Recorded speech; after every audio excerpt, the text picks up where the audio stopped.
भगवान शंकर की अविरल भक्ति, भगवान शिव का भजन, भगवान शिव का नाम जाप हमें कब फल प्रदान करता है?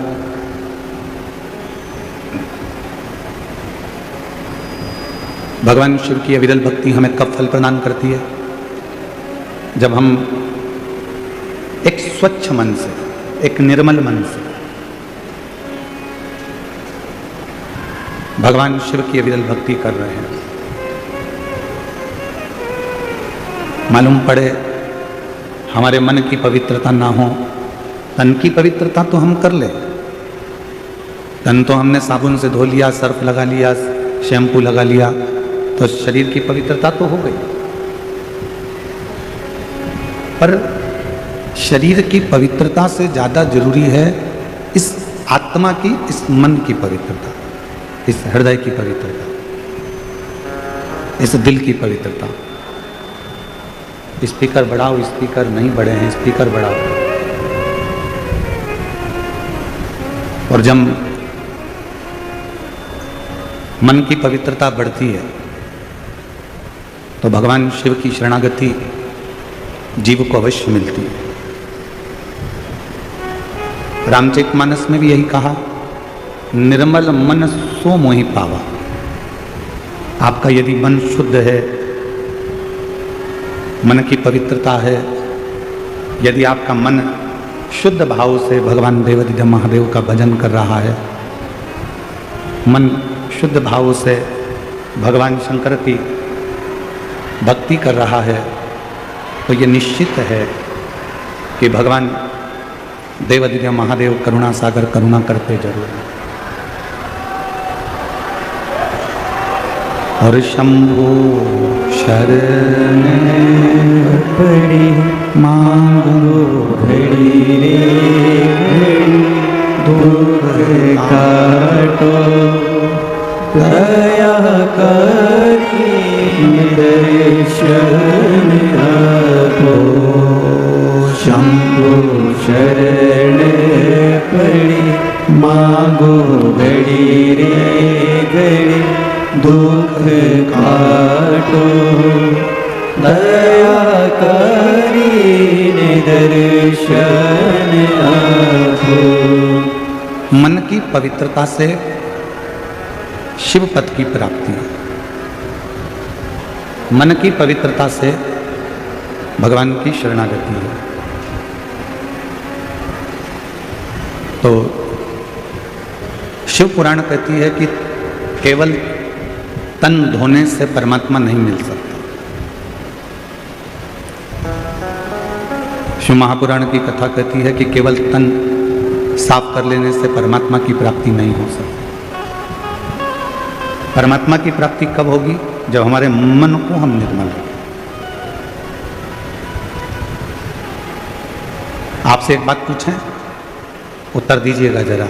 जितनी मेरी शिरडी की जीजियां बैठी हैं, जितने मेरे शिरडी के जीजा बैठे हैं, उत्तर देना। घर में रोज झाड़ू लगाते हो कि नहीं लगाते? जम के तो बोलो, लगाते हो? घर में रोज बर्तन मांजते हो कि नहीं मांजते हो? बोलो बोलो, जम के बोलो, मांजते हो?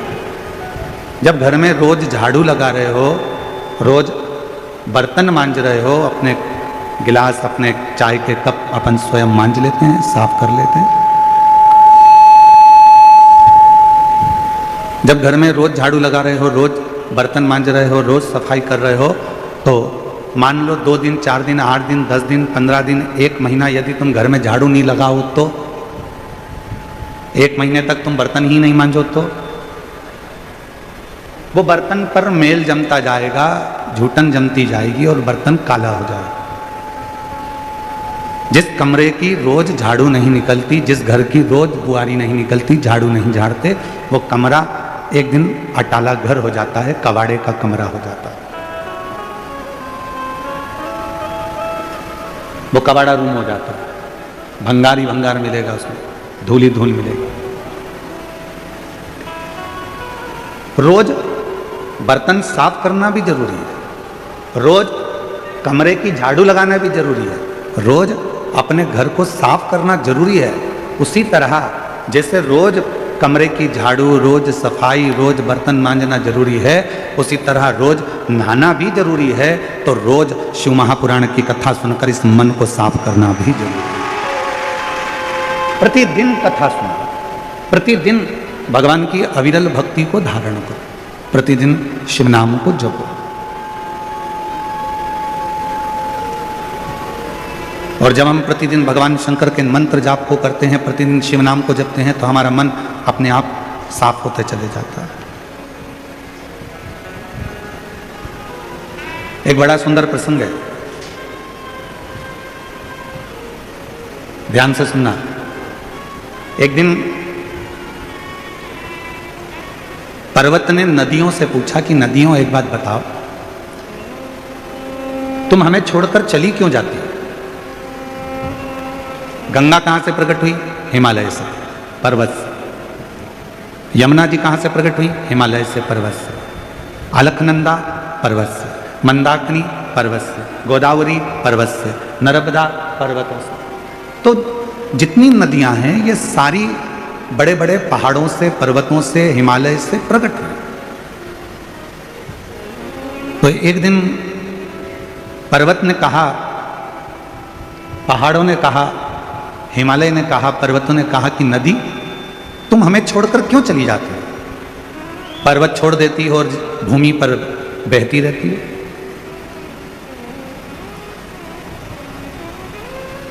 नदी चुप रही, कुछ बोली नहीं। फिर पर्वत ने कहा कि नदी एक बात बताओ कि तुम हमको छोड़कर क्यों चली जाती हो? तब नदी ने उत्तर दिया पर्वत को कि पर्वत तुम बहुत कठोर हो,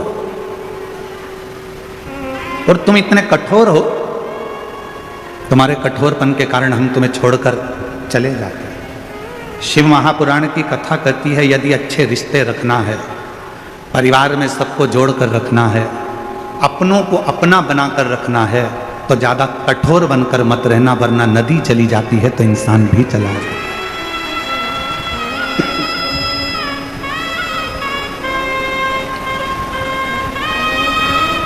जितने कठोर रिश्ते हम, जितने कठोरपन हम रखेंगे, जितनी कठोरता हम रखेंगे, उतने हमसे रिश्ते दूर होते चले जाएंगे।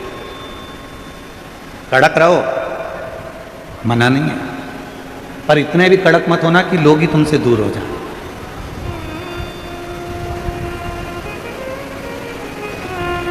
क्रोध करो, मना नहीं है, पर इतना भी क्रोध मत करना कि लोग तुमसे दूर हो जाएं। संसार में ऐसे कई लोग हैं जो दिल के साफ हैं, पर उनका जो भड़बड़ापन है, उनका जो क्रोध है, उनका जो कड़कपन है, वो कड़लापन कई लोगों को दूर कर देता है। जब पर्वत कठोर है तो नदी दूर चली जाती है, तो इंसान जब कठोर होता है, कड़ला होता है, अकड़ में आता है, तो लोग भी उससे दूर हट जाते हैं। लोग दूर।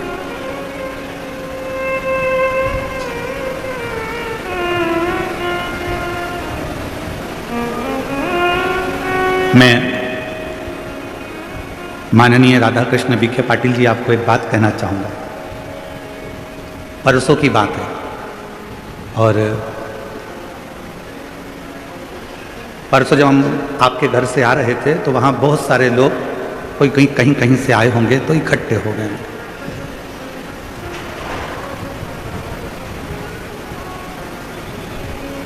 तो उसमें से हमने एक व्यक्ति से, और एक महिला थी उनके साथ, और एक बच्चा था। शायद बच्चा को कोई तकलीफ होगी, कोई बीमार होगा, और माँ की गोद में वो बच्चा था। वो आदमी भी, उसका पति भी वहीं पर था। तो हमने पूछा कि यहाँ तो इतनी फोर्स लगी हुई है, आसपास किसी को आने नहीं देते, तो तुम लोग यहाँ कैसे खड़े हो गए? इतनी फोर्स लगी है, पुलिस लगी है, हम जब निकल कर जा रहे हैं, तो तुम लोग इतने इकट्ठे कैसे हो गए? तो माननीय मैं विखे पाटिल जी को कहना चाहूँगा, उस महिला का और उसके पति का एक कहना था कि हमारे विखे साहब ऐसे हैं, हमको लगता ही नहीं है कि वो मंत्री हैं कि नेता हैं, वो तो हमारे घर जैसे लगते हैं। और उन्हीं ने हमको यहाँ खड़ा करवा दिया कि गुरुजी निकलेंगे तो तुमको आशीर्वाद देते हुए चले जाएंगे दर्शन। मैं आपकी ये सरलता को भी के साथ बहुत बहुत साधुवाद करता हूँ, प्रणाम करता हूँ, आपकी नम्रता। उस बहन का शब्द ही यही था, उस भाई का यही शब्द था कि हमको लगता ही नहीं कि वो मंत्री, हमको लगता ही नहीं कि वो नेता है, हमको तो लगता है कि हमारे घर का जैसे कोई सदस्य है, अपने मन की बात कह देना और उसको वो सुन ले। एक कितने भी उच्च पद पर बैठ जाओ, कितनी भी बड़ी उच्च पद पर पहुंच जाओ, ये शिव महापुराण की कथा कहती है, पर्वत से नदी कब दूर होती है?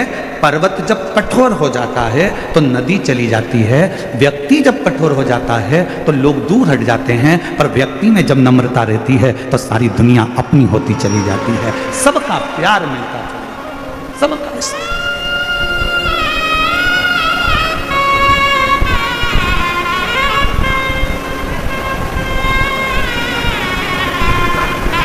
और हम भोले बाबा जी से यही प्रार्थना करते हैं, माननीय वीके पाटिल जी से, कि शिव जी की कृपा आप पर ऐसी ही बनी रहे और आपका नम्रता ऐसी ही बनी रहे। शिव जी की ऐसी करो, ऐसी नम्रता जीव को करीब लाती, आपके भीतर की सरलता शिव को करीब लेकर आती। हमने ऑनलाइन कथा में एक बात कही थी जलगांव से कि शिव को पाने का सबसे सुंदर तरीका कौन सा है? तो जलगांव की कथा में कहा था शंकर जी को पाने का सबसे सुंदर तरीका है अपनी वाणी का प्रयोग करो, शिव को पुकारो।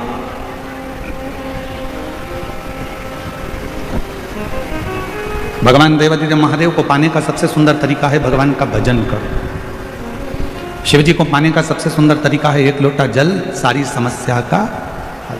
शिव को प्राप्त।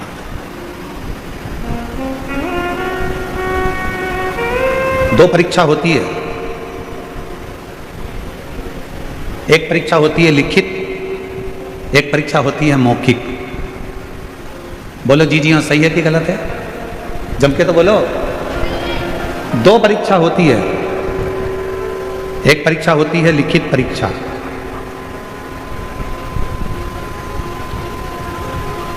और दूसरी परीक्षा होती है मौखिक परीक्षा। लिखित परीक्षा में लिखना पड़ता है और मौखिक परीक्षा में बोलना पड़ता है।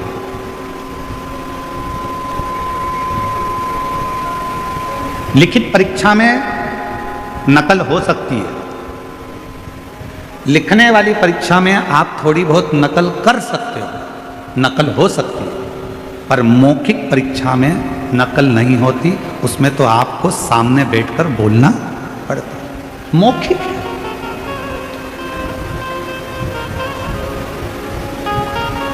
लिखित परीक्षा के नंबर थोड़े बहुत कट सकते हैं, पर मौखिक परीक्षा जो लेने के लिए बैठा है वो आपके बोलने के तरीके को देखकर नंबर बढ़ा भी देता है और नंबर चढ़ा भी देता है और तुम्हें पास करा भी देता है। मौखिक परीक्षा। लिखित परीक्षा में नकल हो सकती है, लिखित परीक्षा में आपके नंबर कम हो सकते हैं, पर मौखिक परीक्षा में आपके नंबर बढ़ सकते हैं, टीचर आपके नंबर बढ़ा सकता है। वो मौखिक परीक्षा। मुख्य उसी तरह शिव महापुराण की कथा कहती है कि मेरे देवादिदेव महादेव को यदि प्राप्त करना है तो मौखिक परीक्षा दो। मौखिक परीक्षा मतलब सुबह से लेकर शाम के बीच में जितनी बार बन जाए अपने मुख से श्री शिवाय नमस्तुभ्यं, श्री शिवाय नमस्तुभ्यं, श्री शिवाय नमस्तुभ्यं, श्री शिवाय नमस्तुभ्यं। ये मौखिक परीक्षा है। आप जितना पुकारोगे, गज ने पुकारा, भगवान गरुण चढ़कर आ गए, उस हाथी की पुकार सुनकर, उस गज की पुकार सुनकर। ग्रह का शीश काट दिया, हाथी का पांव छुड़ा दिया।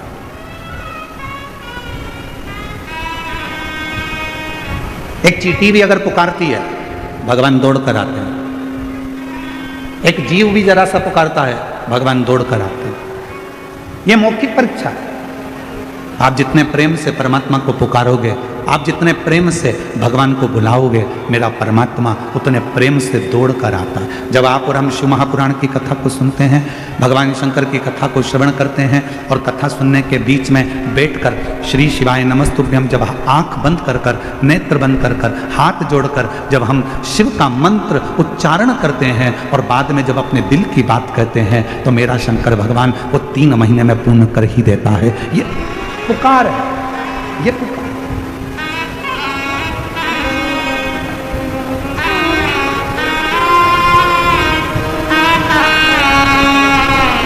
श्री शिवाय नमस्तुभ्यं, श्री शिवाय नमस्तुभ्यं, श्री शिवाय नमस्तुभ्यं, श्री शिवाय नमस्तुभ्यं, श्री शिवाय नमस्तुभ्यं, श्री शिवाय नमस्तुभ्यं। जब आप और हम दिल से जब उसको पुकारें, उसको बुलाएं और उसको अपने दिल का हाल सुनाएं, अपने मन से कुछ उसको कहकर सुनाएं तो वो सुनता है।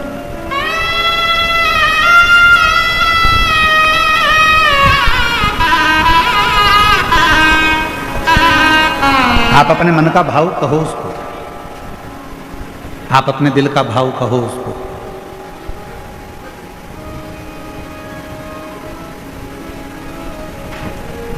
केवल टाइम बर्बाद करने के लिए शिव महापुराण की कथा में बिल्कुल मत जाओ।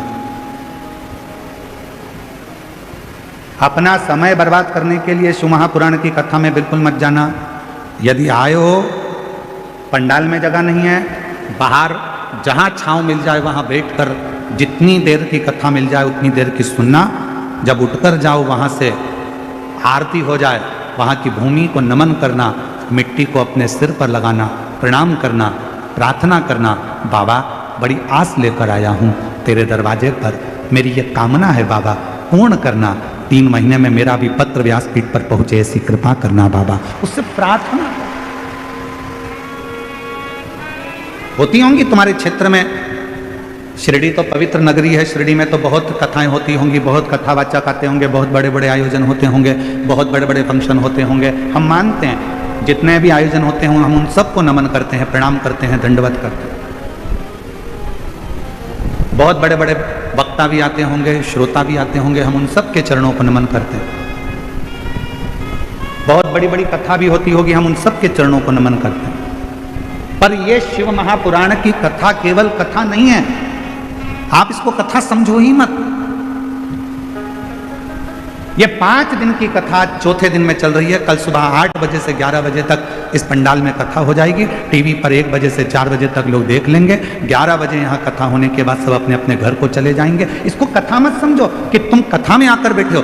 शिरडी क्षेत्र में ढेरों कथा होती होगी, बड़ी बड़ी कथा होती होगी, हम मना नहीं करेंगे। जितने वक्ता, जितने श्रोता सबको नमन करते हैं क्योंकि धर्म नगरी है शिरडी, हम उसको प्रणाम करते हैं। पर कोई कहे कि ये शिव महापुराण की कथा है, नहीं भाई, ये 5 दिन मेरे शंकर जी से अपने दिल की बात कहने के लिए एक बेटा और बेटी अपने बाप के पास आते हैं और अपने पिता से कहते हैं।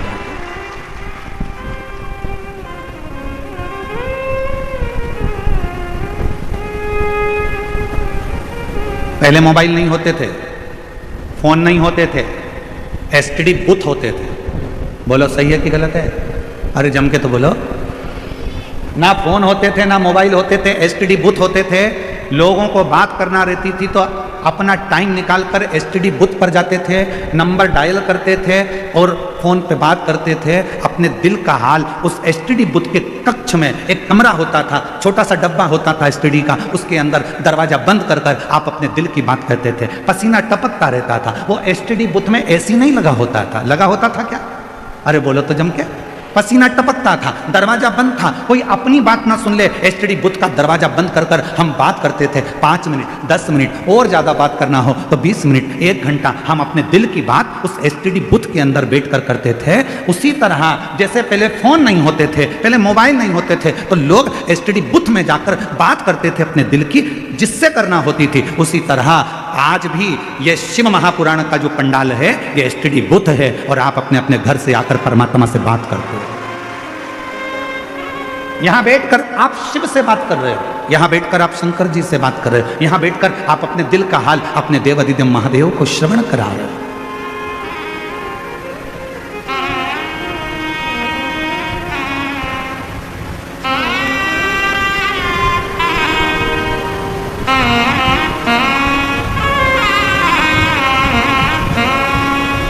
कई बच्चे कहते हैं गुरुजी आप चले जाते हो तब आपकी बहुत याद आती है, हम आपको बहुत मिस करते हैं। हम कहते हैं काय को मिस करते हो, हम कहीं थोड़ी ना चले गए।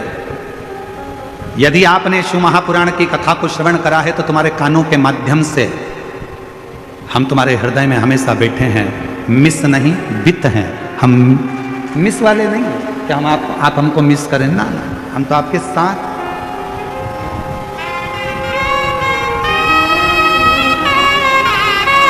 और मैंने तेरे ही भरोसे बाबा, तेरे ही भरोसे हवा बिच उड़ती जावांगी बाबा, डोर है तो छड़ी नाम कटी जावांगी।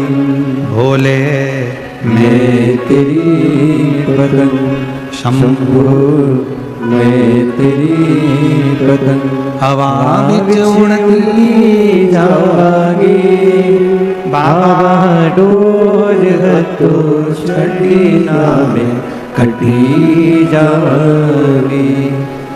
आप शिव से बात करने के लिए, यहां केवल कथा सुनने के लिए नहीं आए। कथा तो आप अपने घर पर बैठकर टीवी पर भी सुन सकते थे। बोलो बोलो, सही है कि गलत है? घर पर बैठते टीवी पर कथा सुन लेते, पर लाखों की संख्या में आप लोग आए हो। ये पंडाल इतने बड़े बड़े, अगर इन पंडालों को सीधा सीधा लगा दिया जाए तो लगभग 4 किलोमीटर से 5 किलोमीटर दूर तक के पंडाल हैं ये, जिसमें आप बैठे हो।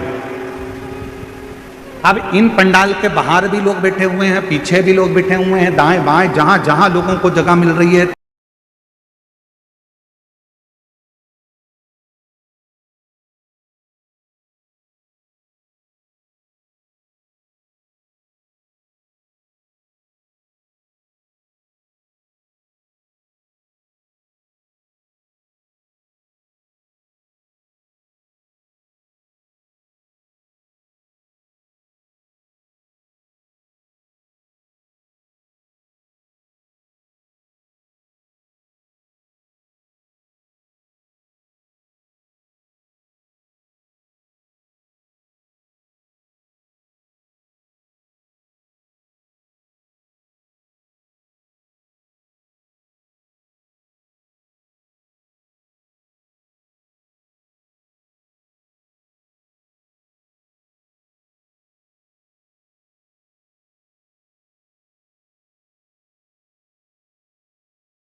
कितने लोग निश्चित हो रहे हैं, हम भी तुम में शामिल हैं, हम भी सुनते हैं।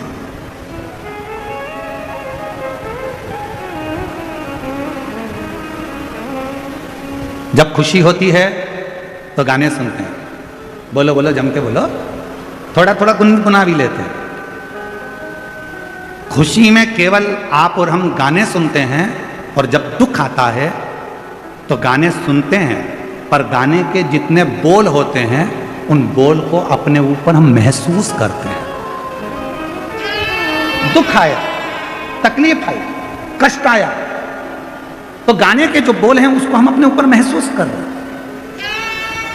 कहीं चोट लग गई दिल में, हृदय में किसी ने धोखा दे दिया और गाने सुन रहे, दिल के अरमा आंसुओं में बह गए, तो अपने ऊपर महसूस कर रहे हैं मेरी पूरी जिंदगी बर्बाद कर दी मैंने, कितना अच्छा, कितना साथ दिया था और मेरा पूरा जीवन। उस गाने के बोल को हम अपने ऊपर महसूस कर रहे हैं।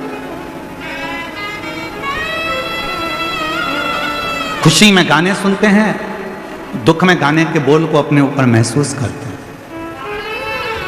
शिव महापुराण की कथा कहती है 3 घंटे की कथा में आप 2-2.5 घंटे कथा सुनते हो। 2-2.5 घंटे की कथा में आप जब 5 मिनट श्री शिवाय नमस्तुभ्यम कहने का आए, भोला मेरा सब दुख काटो, ये बोलने का आए, उस समय पर शंकर को अपने पास में महसूस करना प्रारंभ करो कि मैं शिव मेरे पास में बैठे हैं और मैं शंकर को अपने हृदय का भाव कर रहा हूं।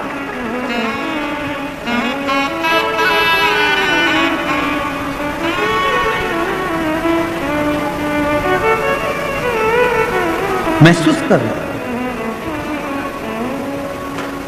और महादेव नमन चरणों में स्वीकार कीजिए, सबका किया है मेरा भी उद्धार कीजिए, उद्धार कीजिए।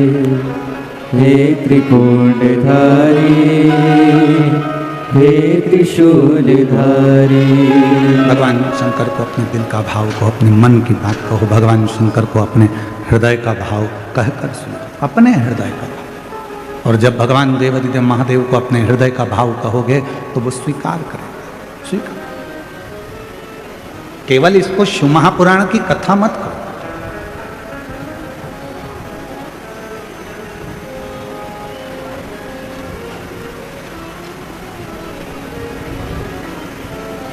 उसकी प्राप्ति का केंद्र बिंदु है ये शंकर की कथा। पहले कथा में कहा हेलीपैड देखकर हेलीकॉप्टर नीचे उतर जाता है।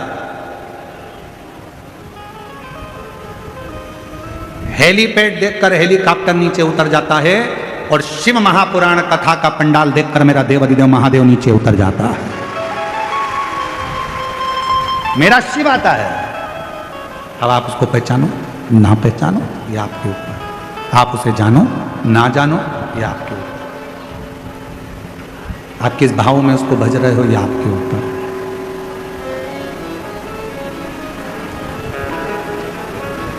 शिव कथा कह रही है। एक बार मां पार्वती जी भगवान शंकर जी को लेकर अपने पिता हिमालय राज्य से मिलने के लिए गए।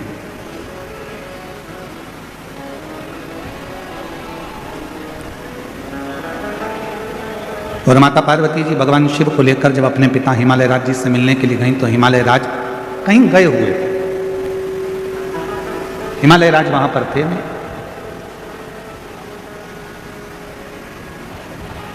पार्वती जी अपनी मां मीनावती के पास पहुंची और मां मीनावती की गोद में सिर रखकर मां पार्वती जी लेट गई।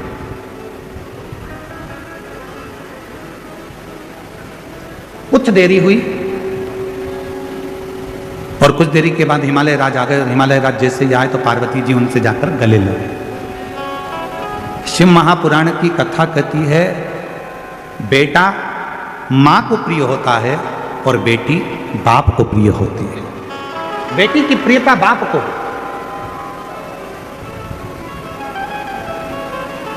बेटे की प्रियता मां को।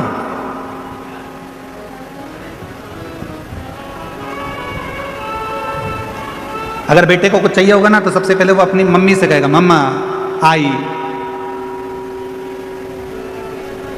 500 रुपए की जरूरत है, आई पापा से कहना दिलाना, भाऊ से बोलना 500 रुपए दे। बेटे को जरूरत होती है तो वो अपनी माँ से कहता है। और बेटी को किसी भी चीज की जरूरत होती है सबसे पहले अगर बेटी बोलती है तो अपने पापा से कहती है पापा ऐसी बात है, मुझे पढ़ाई करना है, इस कॉलेज में जाना है, इस स्कूल में जाना है, मुझे ऐसा करना है, मुझे ये कोचिंग करना है, मुझे ये करना है। उसकी प्रियता उसके पिता से।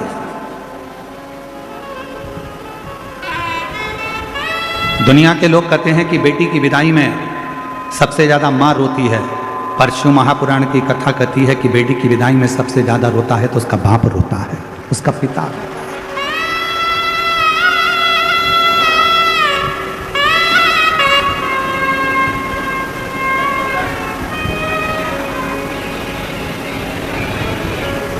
दुनिया का एक दान सबसे विचित्र दान है और वो है कन्यादान। दुनिया का एक दान सबसे विचित्र दान है और वो है कन्यादान। एक बाप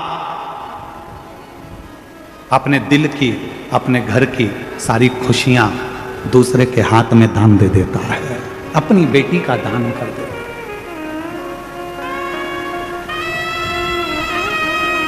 दुनिया का सबसे विचित्र दान है कन्यादान, जिसमें एक पिता अपने घर की सारी खुशी एक दूसरे के हाथ में दे देता है।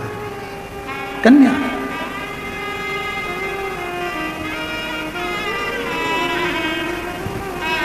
दान देने वाले ने तो दे दिया, पर दान लेने वाले ने उसको समझा कि नहीं समझा ये पता नहीं। जितने बैठे हो सकता है हमारी बात का आपको बुरा लग जाए, और लग जाए तो लग जाए, पर शिरडी में कहकर जरूर जाऊंगा। जितने बैठे हो और जितने आस्था चैनल पर कथा श्रवण कर रहे हो, जितने फेसबुक यूट्यूब पर सुन रहे हो, जितने सोशल मीडिया पर कथा सुन रहे हो सकता है हमारी बात का आपको बुरा लग जाए, पर कहूंगा जरूर। देने वाला व्यक्ति देता है और लेने वाला व्यक्ति लेता है। लेने वाले ने लिया, देने वाले ने दिया। देने वाले को मालूम है अगर वो साड़ी दे रहा है तो देने वाले को मालूम है कि साड़ी कितने की आई, 500 की कि 1000 की, उसने उठाई तुमको दे दी। लेने वाले ने क्या कीमत आकी हो, इकट्ठी ले आया होगा, 200-300 रुपए की होगी। बोलो बोलो सही है कि गलत है? देने वाले ने कीमत बाजार से लाया देने वाला, और कीमत आंक कर देने वाला जब लेकर आया उस साड़ी को, उस वस्त्र को, उस आभूषण को, उस बर्तन को, उस रकम को, उस सामान को, उसने उसको देना था तो वो लेकर आया, तो उसके पास कीमत की थी। जिसने ली उसने कीमत नहीं आकी, उसने कीमत नहीं देखी। जिसने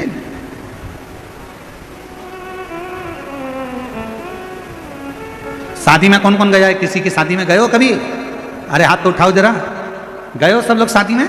अगर शादी में गए होगे तो लिफाफे में पैसे डाले थे? अरे बोलो तो जम के डाले थे। ठीक है, लिफाफा कितने का आया था? 2 रुपए का, 5 रुपए का? पैसे का तो आया था कि नहीं आया था, ये बताओ पहले तो। 2-5 रुपए का लिफाफा आया होगा, तुमने उसमें 500-1000 रुपए डाले होंगे, पॉकेट में तुमने पैसे डालकर शादी वाले को दिए होंगे, तुमने वो लिफाफा 5 रुपए का खरीदा, सुंदर से सुंदर खरीदा कि अपने रिश्तेदार की शादी है, अच्छा दूंगा, 5 रुपए का लिफाफा खरीदा और तुमने उसमें 1000-2000 रुपए रखकर दिए। अब लेने वाले ने तो केवल अंदर से जो 1100 रुपए थे, 500 रुपए थे, वो निकाले और उस लिफाफे को उठाकर फेंक दिया। उसने उसकी कीमत समझी क्या? उसने उसकी कीमत जानी क्या? देने वाले को मालूम है कि कीमत कितनी है, पर लेने वाला कभी कीमत नहीं जान पाता कि उसको तो लगता है हाओ। तो शिव पुराण की कथा कहती है दुनिया में सबसे बड़ा विचित्र दान है कन्यादान। एक बाप, एक घर का व्यक्ति अपने घर की सारी खुशियों को, पूरी खुशियों को किसी दूसरे के हाथ में दे देता है। अब लेने वाले के ऊपर निर्भर करता है कि वो कीमत क्या जाने, कि एक बाप ने अपनी पूरी खुशियां दे दी तो तू उसको समझेगा कि नहीं समझेगा। एक लड़की को लेकर जा रहा है, धर्म पत्नी बनाकर लेकर जा रहा है, उसकी कीमत को तू समझेगा कि नहीं समझेगा, ये तेरे ऊपर निर्भर करता है, ये तेरे ऊपर निर्भर।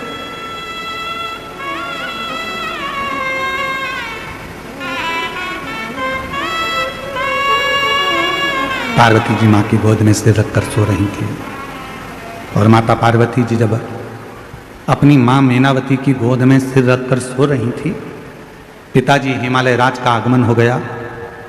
और जैसे ही हिमालय राज का आगमन हुआ तो पार्वती जी दौड़ पड़ी, अपने पिता से गले लगने के लिए दौड़ी मां पार्वती।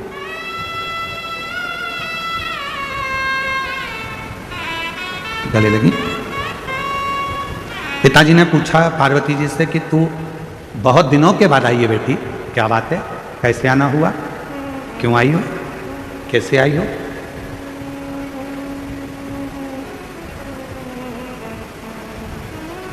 दुनिया में केवल एक बेटी ऐसी होती है जो अपने बाप के चेहरे को देखकर पहचान जाती है कि पापा को तकलीफ क्या है। दुनिया में केवल एक बेटी ऐसी होती है जो अपने पापा के, अपने भाऊ के, अपने पिता के चेहरे को देखकर पहचान जाती है अपने पिता के चेहरे को देखकर पहचान जाती है कि पिता को दुख क्या है, तकलीफ क्या है, कष्ट क्या है।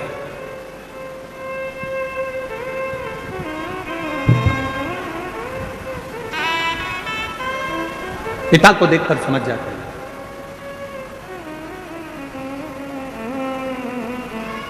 एक बेटी का और बाप का संबंध ही ऐसा होता है।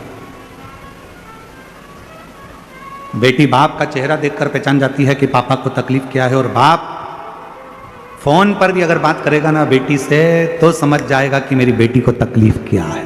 ये संबंध है, एक पिता का और पुत्री का संबंध है, एक बाप और बेटी का संबंध है।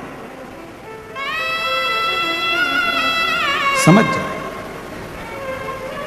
बस जैसे एक पिता अपनी बेटी के मुख से शब्द सुनकर समझ जाता है कि इसको तकलीफ क्या है, एक बेटी अपने बाप का चेहरा देखकर समझ जाती है कि तकलीफ क्या है। उसी तरह जब तुम एक लोटा जल लेकर देवाधिदेव महादेव को चढ़ाने के लिए जाते हो, तुम मंदिर की सीढ़ी चढ़ते ही हो, उतनी देर में शंकर भगवान समझ जाते हैं कि मेरी बेटी का दुख क्या है, तकलीफ क्या है, कष्ट क्या है। मेरे बेटे को तकलीफ क्या है, मेरे पुत्र को तकलीफ क्या है, मेरी बेटी को तकलीफ क्या है, वो समझ जाए।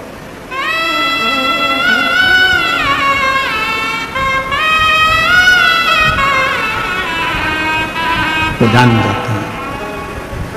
और रिश्ता तेरा मेरा सबसे प्यारा, रिश्ता तेरा मेरा सबसे प्यारा, तू मेरा बाबा मैं हूँ तेरा लाला, मैं हूँ तेरा लाला। तू मेरा बाबा मैं हूँ तेरा लाला, मैं हूँ तेरा लाला। ये संबंध शिव जान जाते हैं, शिव पहचान। आपकी प्रार्थना से, आपके भजन से, आपके कीर्तन से, आपके मंत्र जाप से, आपके स्मरण से, आपके नाम जाप से, आपके स्मरण से, आपके कीर्तन से, आपके भजन से शिव पहचान जाते हैं कि आपको तकलीफ क्या है, कष्ट क्या है। अपनी व्यासपीठ से हम हमेशा एक बात कहते हैं कि कितनी भी तकलीफ हो, शिव जी का मंदिर कभी मत छोड़ना। जिसने शंकर भगवान के मंदिर में जाना नहीं छोड़ा, शंकर भगवान ने उसका हाथ कभी नहीं छोड़ा, उसको मंजिल तक पहुंचाया। कितना भी दुख हो, कितनी भी तकलीफ हो जाती, उसके दरवाजे तक जाओ। आषाढ़ी एकादशी का समय आए, आषाढ़ी एकादशी के पहले बारी निकलती है, पूरा महाराष्ट्र बारी करता है। पूरा महाराष्ट्र अपने घर के बच्चों को प्रेरणा दो, अपने घर के बच्चों को समझाओ कि हर घर से कम एक ना एक व्यक्ति बारी के लिए, पंडरीनाथ के लिए निकलना चाहिए। क्योंकि पूरी दुनिया में, पूरे विश्व में केवल एक मंदिर है भगवान हरि विट्ठल का, जिनके मस्तक पर शंकर भगवान का शिवलिंग विराजमान है। वो पूरी दुनिया में केवल हरि विट्ठल पांडुरंगा विट्ठलनाथ। पूरी दुनिया में केवल एक देवता ऐसे हैं, हरि विट्ठल पांडुरंगा, जिनके मस्तक पर भगवान शंकर का शिवलिंग विराजमान है, जिनके सिर पर शिवलिंग है। पूरी दुनिया में कोई मंदिर नहीं मिलेगा ऐसा, इतना प्रेम भगवान हरि विट्ठल का, भगवान नारायण का। जिस समय पर भगवान सबसे पहली बारी मेरे देवाधिदेव महादेव ने कैलाश पर्वत से पंडरीनाथ तक करी थी, पंढरपुर तक करी थी, सबसे पहली बार। प्रथम वैष्णव है भगवान शंकर, प्रथम बारी करने वाले हैं भगवान शंकर, जो कैलाश पर्वत से काशी आए और काशी से मां पार्वती को साथ में लेकर बारी करने के लिए निकले और पंडरीनाथ हरि विट्ठल पंढरपुर तक गए। जब पंढरपुर में पहुंचे, इतनी भीड़ थी पंढरपुर में कि भगवान देवाधिदेव महादेव ने विचार करा, करूं क्या। नंदी को एक ओर छोड़ दिया, गणेश जी को दरवाजे पर छोड़ दिया, पार्वती को दूर छोड़ दिया और अकेले महादेव खड़े थे। तब मेरे हरि विट्ठल, मेरे पांडुरंगा हरि विट्ठल ने देखा मेरे महादेव आए हैं, अकेले खड़े हैं। तब शंकर भगवान को लेने के लिए मेरे पांडुरंगा हरि विट्ठल दौड़ कर आ गए। शंकर भगवान को देखा हरि विट्ठल ने, तो हरि विट्ठल ने कहा चलो प्रभु। शंकर जी कहने लगे इतनी भीड़ अंदर कैसे जाऊंगा। तब भगवान हरि विट्ठल ने कहा आप भीड़ में मत चलो, आप मेरे सर पर बैठ कर चलो। शंकर जी को सर पर लेकर चल दिए मेरे पांडुरंगा। हरि विठ्ठल। भारत की भूमि पर नहीं, पूरे विश्व में केवल एक मंदिर हरि विठ्ठल पांडुरंगा का, मेरे नारायण का ऐसा है, जिनके सिर पर स्वयं शिव जी का शिवलिंग विराजमान है। शिवलिंग। और जब आप और हम विठ्ठल विठ्ठल कहते हैं ना, तो सबसे ज्यादा प्रसन्न कौन होते हैं? बोलो, जम के बोलो। हरि विठ्ठल प्रसन्न होते हैं क्या? नहीं।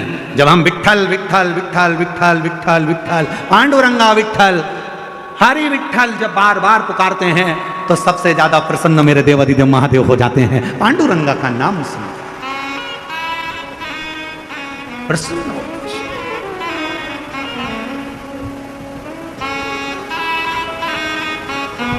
है कोई ऐसा मंदिर दुनिया में, कोई ऐसा मंदिर बता दो जहां भगवान की मूर्ति के पास में माथा टेकने को मिलता हो? दुनिया में कोई मंदिर ऐसा नहीं है जहां भगवान के श्री चरणों तक पहुंचा जाए। केवल हरि विठ्ठल पांडुरंगा, जिनके मस्तक पर शिव बैठे हैं, दुनिया का एक मंदिर है पांडुरंगा हरि विठ्ठल का, जिनके चरणों में अपन जाकर अपना माथा टेक सकते हैं, हाथ लगा सकते हैं, चरण छू सकते हैं। वो केवल एक विठ्ठल। इसलिए विठ्ठल विठ्ठल विठ्ठल जब हम पुकारते हैं तो शिव प्रसन्न। पर दुनिया के लोगों ने इसमें भी भेद कर दिया। दुनिया के लोगों ने कहा शिव हमारे नहीं है, किसी ने कह दिया ये हमारे नहीं है, किसी ने कह दिया वो ऐसा हो गया। नहीं, शिव महापुराण की कथा को यदि आप श्रवण कर रहे हैं, हरि विठ्ठल के मंदिर में जब आप दर्शन करने के लिए जाएंगे, आप पांडुरंगा हरि विठ्ठल को जब याद करोगे तो शिव प्रसन्न हो जाएंगे। और शिव का नाम लोगे, श्री शिवाय नमस्तुभ्यम कहोगे, तो स्वयं नारायण प्रसन्न हो जाएंगे। ये दोनों का साथ है, दोनों का प्रेम है, दोनों की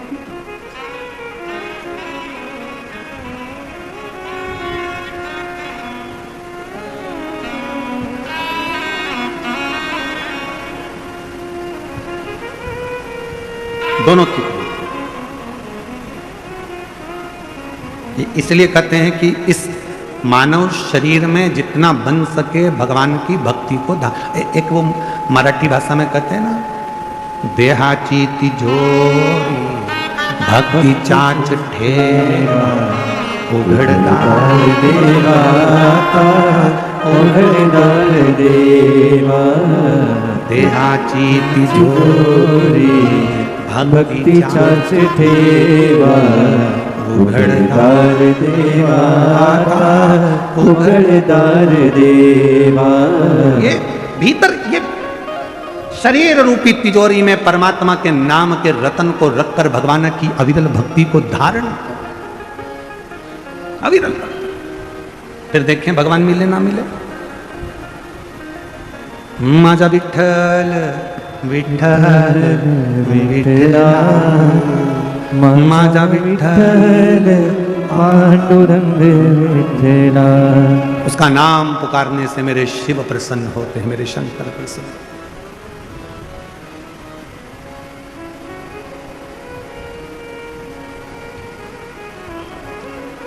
एक लाइन सुनी आप लोगों ने कहीं पर, राधे राधे जपो चले, बोलो तो चले आएंगे बिहारी। बोलो तो जरा जम के, क्या बोलते हो? राधे राधे जपो, अरे बोलो तो चले आएंगे बिहारी। आज हम शिरडी में कहकर जा रहे हैं, विठ्ठल विठ्ठल जपो चले आएंगे त्रिपुरारी। दौड़ कर आए। तुम विठ्ठल जपो, तुम पांडुरंगा जपो, तुम हरि विठ्ठल को भजो, मेरा त्रिपुरारी, मेरा कैलाशी, मेरा अविनाशी, मेरा शिव दौड़ कर आए। क्योंकि शिव में और नारायण में भेद नहीं है, हरि विठ्ठल में और शंकर में भेद नहीं है, दोनों एक, दोनों।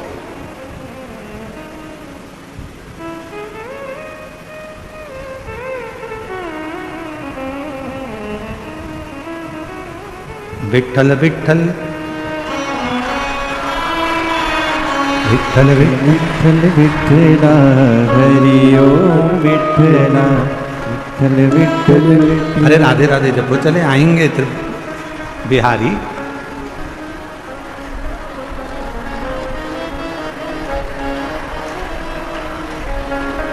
विठल विठल जपो चले आएंगे त्रिपुरारी, विठल विठल जपो चले आएंगे त्रिपुरारी, चले आएंगे त्रिपुरारी, आएंगे त्रिपुरारी, चले आएंगे त्रिपुरारी।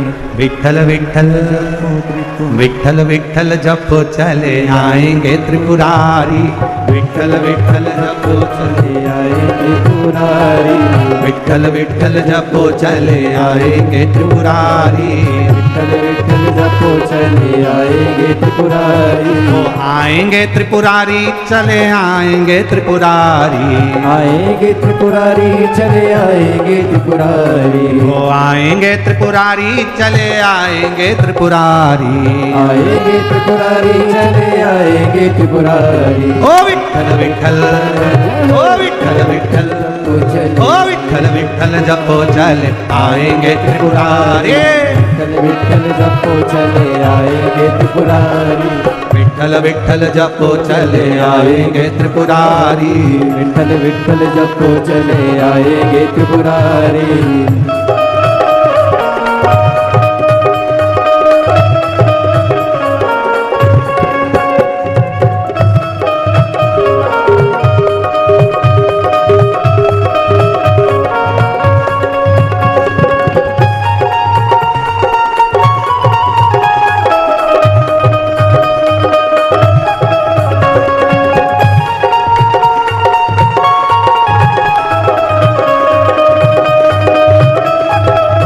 हाथों से ताली सेवा देते हुए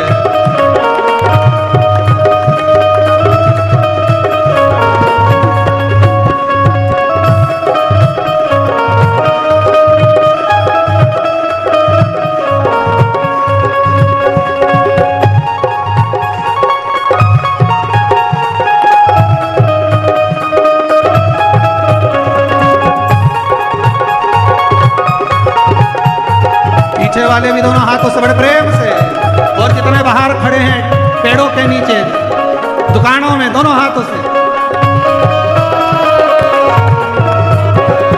विठल मेरे मिश्री तो स्वाद है त्रिपुरारी, विठल मेरी मिश्री तो स्वाद है त्रिपुरारी। ओ विठल मेरे मिश्री तो स्वाद है त्रिपुरारी, विठल मेरे मिश्री तो स्वाद है त्रिपुरारी। ओ विठल मेरे मिश्री तो स्वाद है त्रिपुरारी, विठल मेरे मिश्री तो स्वाद है त्रिपुरारी। ओ विठल मेरे मिश्री तो स्वाद है त्रिपुरारी, विठल मेरे मिश्री तो स्वाद है त्रिपुरारी। ओ विठल विठल, ओ विठल विठल, ओ विठल विठल जपो चले आएंगे त्रिपुरारी, विठल विठल जपो चले आएंगे त्रिपुरारी। ओ विठल विठल जपो चले आएंगे त्रिपुरारी, विठल विठल जपो चले आएंगे त्रिपुरारी। शंभो।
तन है तो प्राण है त्रिपुरारी, विठल मेरे तन है तो प्राण है त्रिपुरारी।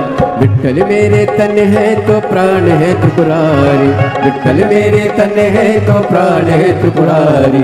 विठल विठल विठ्ठल विठ्ठल विठ्ठल विठ्ठल जपो चले आएंगे त्रिपुरारी, विठ्ठल विठ्ठल जपो चले आएंगे त्रिपुरारी, विठ्ठल विठ्ठल जपो चले आएंगे त्रिपुरारी, विठ्ठल विठ्ठल जपो चले आएंगे त्रिपुरारी। ये विठ्ठल विठ्ठल विठ्ठल विठ्ठल विठ्ठल विठ्ठल जपो चले आएंगे त्रिपुरारी, विठ्ठल विठ्ठल जपो चले आएंगे त्रिपुरारी।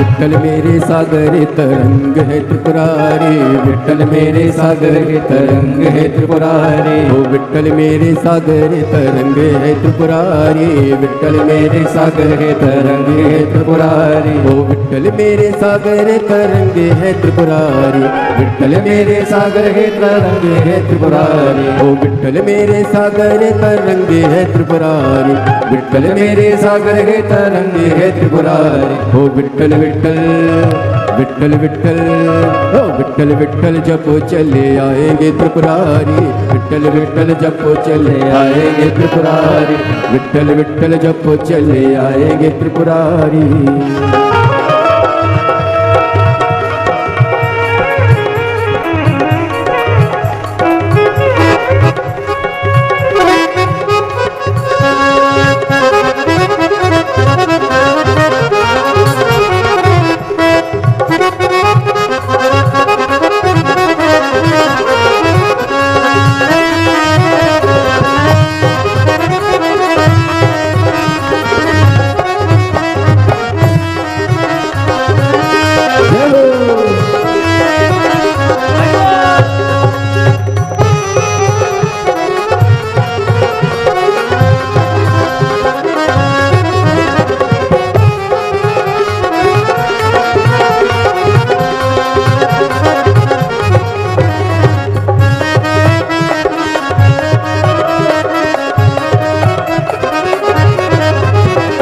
विठ्ठल मेरे मुरली तो तान है भी, विठ्ठल मेरे मुरली तो तान है त्रिपुरारी, ओ विठ्ठल मेरे मुरली तो तान है त्रिपुरारी, विठ्ठल मेरे मुरली तो तान है त्रिपुरारी, ओ विठ्ठल मेरे मुरली तो तान है त्रिपुरारी, विठ्ठल मेरे मुरली तो तान है त्रिपुरारी, ओ विठ्ठल मेरे मुरली तो तान है त्रिपुरारी, विठ्ठल मेरे मुरली तो तान है त्रिपुरारी। ओ विठ्ठल विठ्ठल विठ्ठल विठ्ठल विठ्ठल विठ्ठल जपो चले आएंगे त्रिपुरारी, विठ्ठल विठ्ठल जपो चले आएंगे त्रिपुरारी, ओ विठ्ठल विठ्ठल जपो चले आएंगे त्रिपुरारी, विठ्ठल विठ्ठल जपो चले आएंगे त्रिपुरारी, ओ विठ्ठल विठ्ठल जपो चले आएंगे त्रिपुरारी।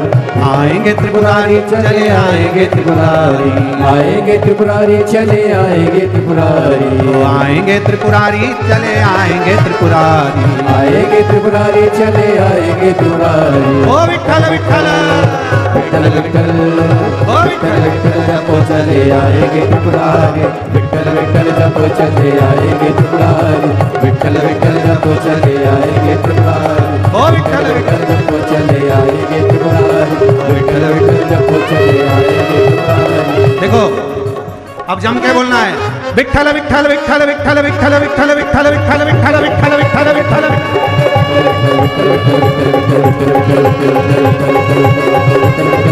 भंडार नंबर 1 चालू हो जाओ, 2 3 पीछे वालों,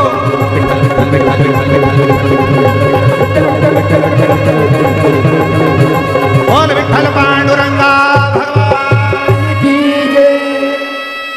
आएंगे त्रिपुरारी और विठल विठल जपो चले। अरे बैठ क्यों रहे हो, खड़े हो जाओ, वापिस खड़ो। इतनी जल्दी बैठ का भी त्रिपुरारी आया ही नहीं है, चालू हो जाओ वापिस। विठल विठल विठल विठल विठल विठल विठल विठल विठल विठल विठल, दोनों हाथों से विठल विठल विठल विठल विठल विठल विठल विठल विठल विठल विठल विठल, बोल विठल पांडुरंगा।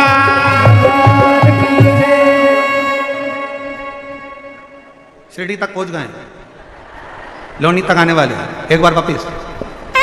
विठल विठल विठल विठल विठल विठल विठल विठल विठल विठल विठल विठल, पीछे वालों कंजूसी नहीं। विठल विठल विठल विठल विठल विठल विठल विठल विठल विठल विठल, बोल विठल पांडुरंगा।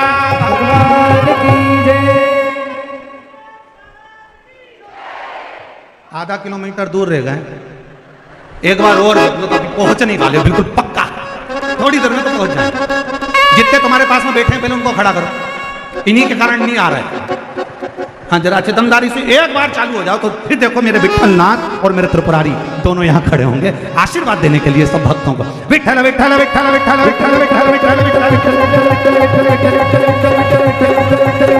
विठल विठल विठल विठल विठल, हर हर महादेव।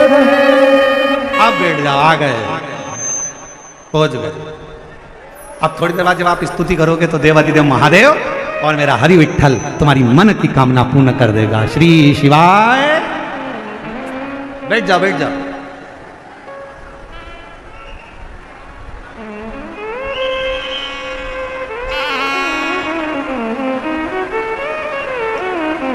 अब सही बोल, तुमचा चांगला बोला है, तुम अच्छे बोले हो, बहुत जोरदार बोले हो।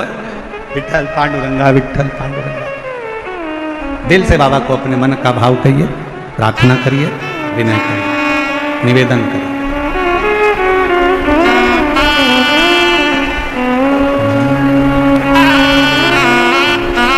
जहाँ जगह मिले वहाँ बैठकर बाबा को अपने मन का भाव कहिएगा, हृदय से प्रार्थना करिएगा, विनय करिएगा।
भोला सब दुख काटो हमारा, ओ भोला सब दुख काटो हमारा।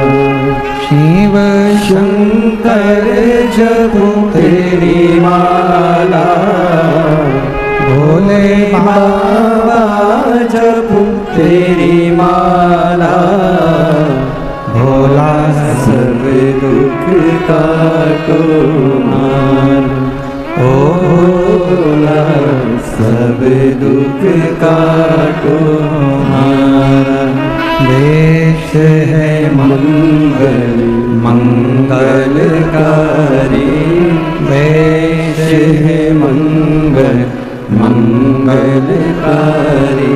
शमशान वासी हमारा, शमशान वासी हमारा।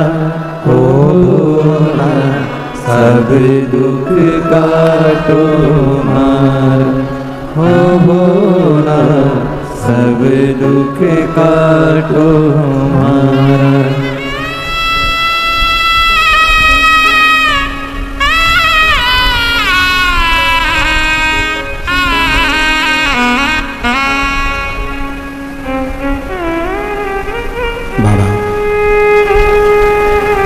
देवादिदेव महादेव भगवान शिव, ओगरदानी कृतालदर्शी कैलाशी अविनाशी भगवान शंकर की पवित्र कथा कर रहे हैं, शिव महापुराण की कथा वर्णन कर रहे हैं। माँ जगतजननी पार्वती मैया अपनी पिताजी से गले लगे।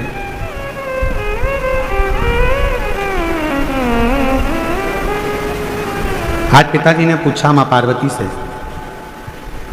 गौरा, हे उमा, आज अचानक कैसे आना हुआ?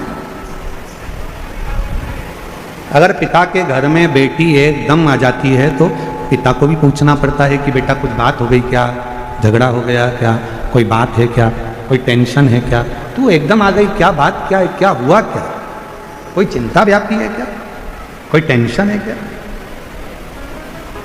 नहीं, बस आपकी याद आई पिताजी तो मैं चल।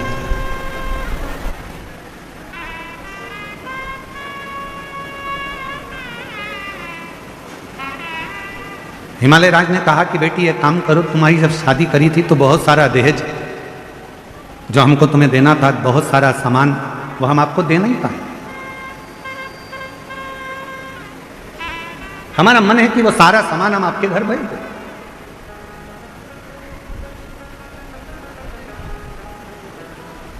मां पार्वती जी ने अपने पिता हिमालय राज जी से कहा, पिताजी मुझे कोई सामान की जरूरत नहीं, मेरे पति के घर में सब कुछ है। एक निवेदन करूं मेरी जीजियों और जितने मेरे जीजा बैठे हैं उनसे भी, जीजियों से, मेरी बेटियों से, बेटाओं से, मेरी माताओं से, मेरे बुजुर्ग माता पिता तुल्य जितने भी विराजमान हैं, सबसे निवेदन करूं, दूसरे के घर का वैभव देखकर अपने घर में वैभव की कामना मत करो। दूसरे के घर की प्रॉपर्टी देखकर अपने घर में प्रॉपर्टी की कामना मत करो। दूसरे का आभूषण देखकर अपने आभूषण की कामना मत करो। भगवान से प्रार्थना करो कि मेरे घर में ये सब देना ना देना ये तेरे ऊपर है, पर सबसे पहले मेरे घर में एक दूसरे के प्रेम को देना, शांति को देना और वात्सल्य। धन ज्यादा हो जाए, ढेरों संपदा हो जाए, पैसा बढ़ जाए, मालूम पड़े कि पति पत्नी से चिढ़कर बोल रहा है, पत्नी पति से चिढ़कर बोल रही है, बहुत अपशब्द बोल रही है, बेटा बाप को चिल्लाकर बोल रहा है, बाप बेटे को चिल्लाकर बोल रहा है, बहू सास को चिल्लाकर बोल रही है, सास बहू को चिल्लाकर बोल रही है, तो फिर वो फैक्ट्री, वो धन, वो दौलत, वो संपदा, वो गाड़ी, वो बंगला, वो प्रॉपर्टी, वो किस काम है? अगर शांति ही नहीं है, प्रेम ही नहीं है, वात्सल्यता ही नहीं है, तो फिर वो संपदा किसका?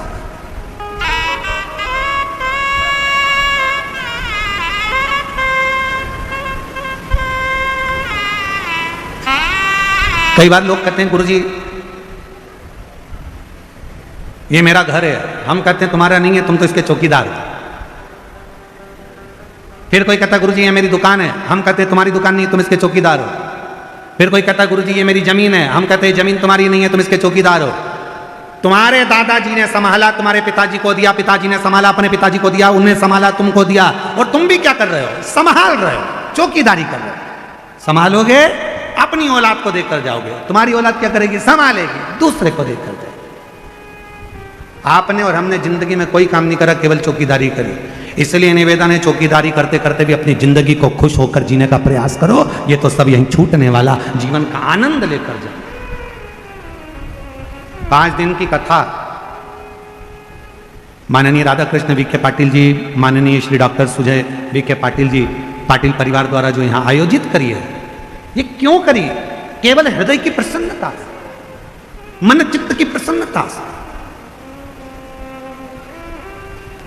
और ये हम तो फिर कहेंगे, हमने जो पहले दिन कहा था आज फिर कह रहे हैं, कुछ मेरे शंकर भगवान ने कृपा करी होगी, तुमने जो सावन के महीने में 2-2 लोटा जल चढ़ाया होगा, तो शिव की कृपा से तुम्हारी शिरडी क्षेत्र में ये शिव महापुराण की कथा है, और ये उसकी उदारता से।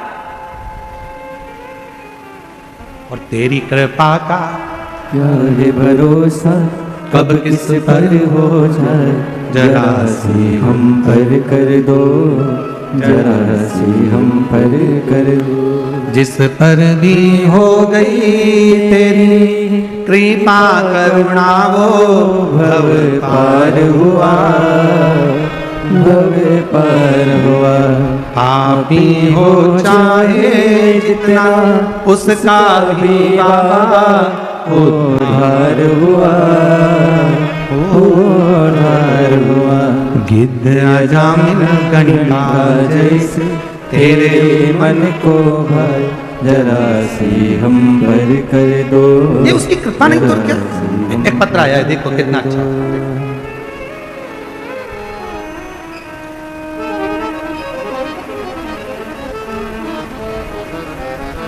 रूपाली गणेश, जरा पत्र में पढ़ो, टीवी चालू करो। हाँ, पत्र में पढ़ो जरा। रूपाली गणेश गिधाड़े, राहता गांव में रहती हूँ, कहीं बैठी हो तो हाथ हिला सकती हूँ। Rupali Ganesh days days days, राहता गांव में रहती हूँ। मेरी शादी को 12 साल हो गए थे, संतान का सुख नहीं था। हमने बहुत सारे हॉस्पिटल को गए, कुछ भी फर्क नहीं हुआ। फिर 2 महीना हुए, मेरी सहेली ने बताया कि भोले बाबा पर विश्वास रख। मेरी सहेली ने बताया कि बाबा बोल रहे थे तू एक बार आंकड़े का जड़ का उपयोग कर। मुझे एलईडी पर पत्र आ रहा है। मुझे कथा को आने को मिला नहीं। फिर मैं कथा टीवी पर देखती रही और मेरे बाबा से ऐसी प्रार्थना करी। बाबा की कृपा से 11/8/2025 को एक संतान प्राप्ति हुई। शिव की कृपा से 12 साल के बाद मुझे औलाद की प्राप्ति हुई। एक पत्र और बड़ा है।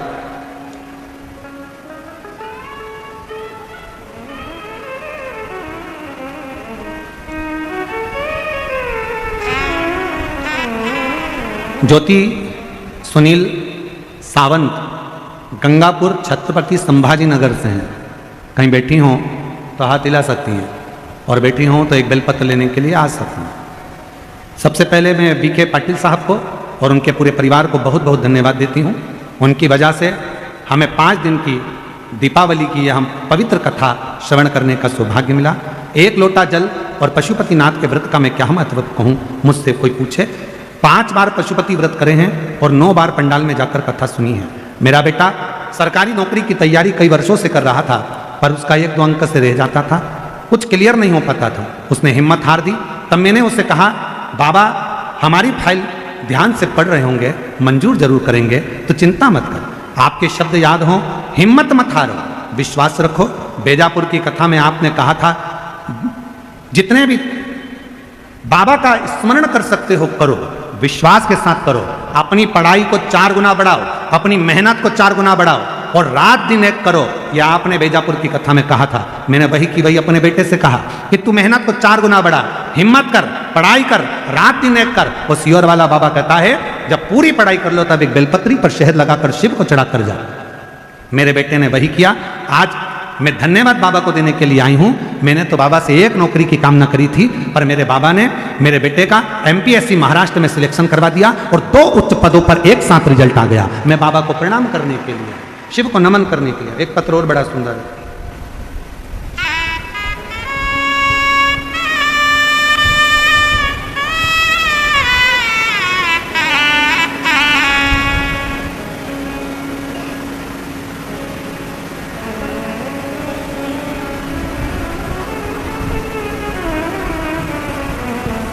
चलो नाम बोलो जल्दी से पत्र पर। नूतन, पढ़ो पढ़ो पढ़ो। मिलंदी है, मिलिंदी, मिलिंदा, ठीक है। आगे गुंजाल, मुंजाल, नूतन मिलिंद मुंजाल, ठीक है। आज पत्र लिखते हुए मुझे बहुत खुशी हो रही है। मैं शिव जी को धन्यवाद दूं, बाबा को धन्यवाद दूं। गुरुदेव 11 साल तक औलाद नहीं हुई और बाबा की कृपा से आज 11 वर्ष के बाद मेरे घर में औलाद का सुख आया है। मैं बाबा को प्रणाम करने के लिए आई। कहीं बैठी हो, जिन जिन के पत्र पढ़े हैं वो बेलपत्र लेने के लिए आ सकते। शिव पर करा भरोसा।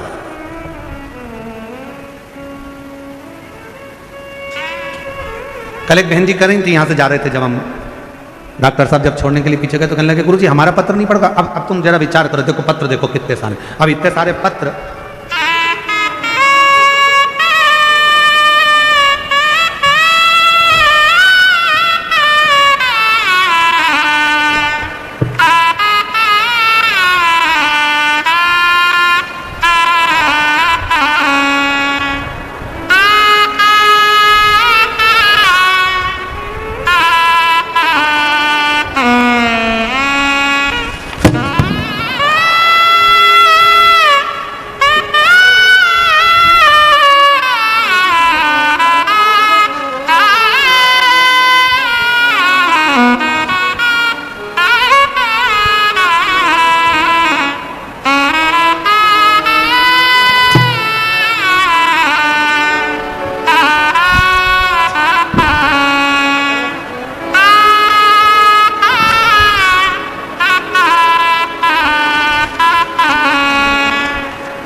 जो जैसी भावना लाया वो वैसा ही फल पाया। आप जरा विचार करो, इतने सारे पत्र पढ़े तो 5 दिन की कथा तो पत्र ही नहीं हो जाए।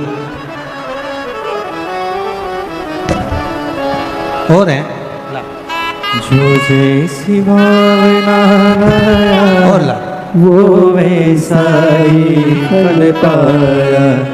नहीं खाली उसे लौटाया वो मन ही मन हर्षाया।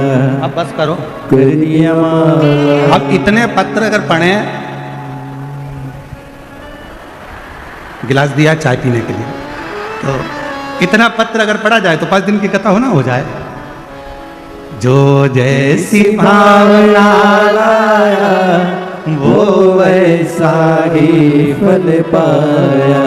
नहीं खाली उसे लौटाया वो मन ही मन हर्षाया। और कर दिया माला माल काशी वाले ने, लुटा दिया भंडार काशी वाले ने। जो जैसी भावना लेकर, जिस भाव से हम भगवान को भजन, जिस भाव से हम भगवान को, अब इतने पत्र, वो कल दीदी कर रही थी गुरुजी हमारा पत्र नहीं पढ़ा। अब इसमें पहले छाटूं लीलाबाई का पत्र कौन सा, फिर पढ़ूं।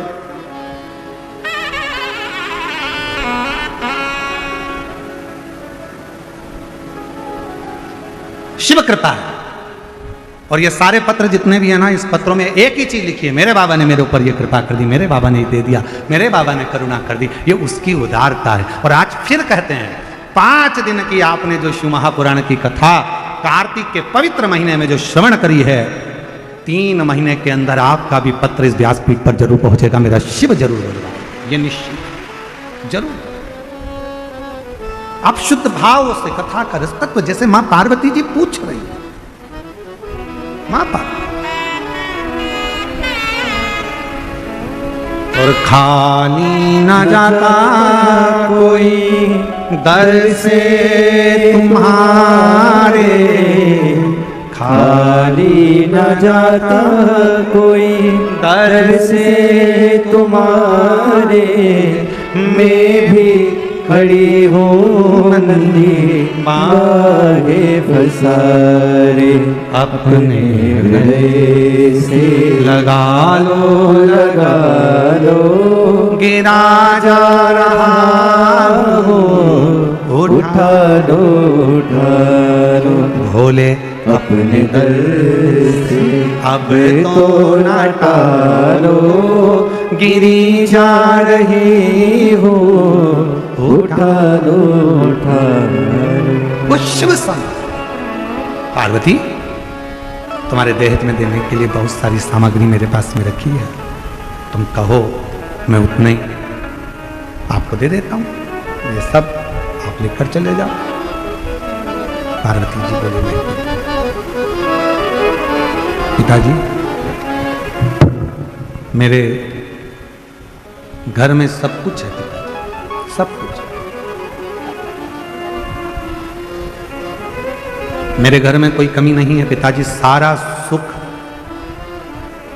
सुख मेरे पति के घर में, सब सुख। कथा में अभी हम कह रहे थे कि दूसरे का वैभव देखकर, दूसरे की संपदा देखकर, दूसरे की दौलत देखकर कभी ना सोचें कि भगवान ने हमको ये नहीं दिया या वो नहीं दिया। भगवान को तो हर पल धन्यवाद दिया करो कि तूने जो दिया वो कम नहीं दिया, तूने जो दिया हमको कम नहीं दिया। भारत देश में जन्म दिया, महाराष्ट्र की पवित्र भूमि दे दी, महाराष्ट्र में भी शिरडी का पवित्र क्षेत्र दे दिया, और शिरडी के पवित्र क्षेत्र में ये शिव महापुराण की कथा दे दी। इससे बढ़कर और क्या चाहिए? ये तेरी उदार, ये तेरी, ये भगवान तुम्हारी बड़ी करुणा, बड़ी कृपा, बड़ी दया है, उदारता है। तो पार्वती जी से कहा कि पार्वती जी से कहा क्या तुमको ये कोई सामान नहीं चाहिए? नहीं, मेरे पति के घर में सब कुछ, सब कुछ है। हाँ। कोई सामान की कामना नहीं। हिमालय राज ने देखा कि पार्वती जी ने कहा कि मुझे किसी चीज की कामना नहीं, कोई चीज की कामना।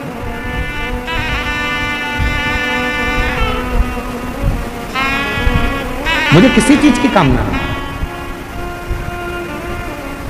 बाबा ने जो मुझे दिया है बहुत अच्छा। हमने पहले भी कथा में कहा, जो जीवन परमात्मा ने दिया है और अच्छे से जिंदगी जी रहे हो, 2 रोटी प्रेम की खा रहे हो और अलमस्त अपनी जिंदगी जी रहे हो। तुम्हारे सोने दुनिया का सबसे ज्यादा किस्मत वाला व्यक्ति कौन है?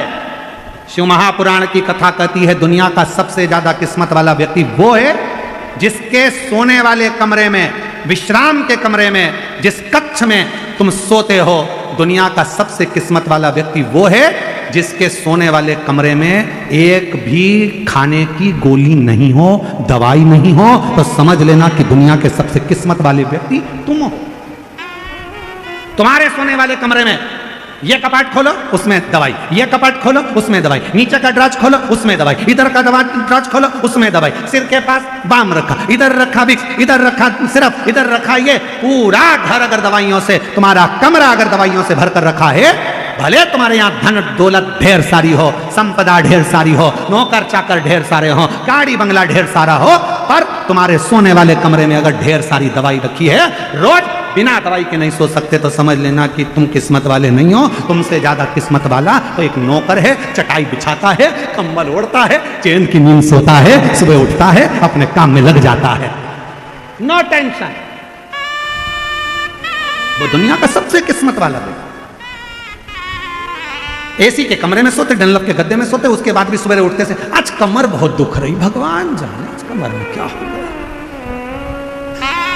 अच्छा पेट भर के खाना खा लिया, थोड़ी देर बाद आज एसिडिटी बहुत हो रही, भगवान जाने एसिडिटी। सवेरे मॉर्निंग वॉक करके आए, फिर चालू, आज घुटने में ना जाने क्या हो गया, दर्द हो रहा है, समझ में नहीं आ रहा, पट्टा हो गया। रात को सो रही, फिर सवेरे उठते से बोली नींद नहीं आई, 2 बजे के बाद नींद नहीं आ रही, जग रही, पता नहीं क्या हो गया।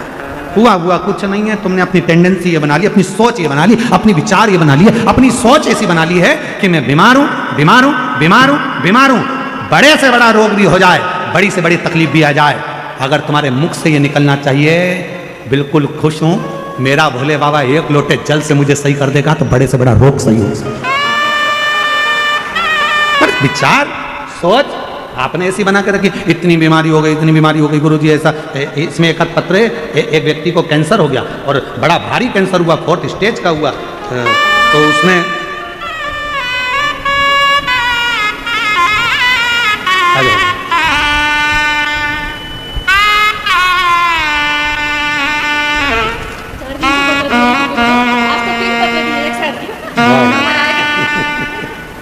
बधाई आप लोगों को। कौन सा पत्र था? बधाई आपको, बेटे का जॉब, बधाई बहुत बहुत। एक बेलपत्र इसको दो,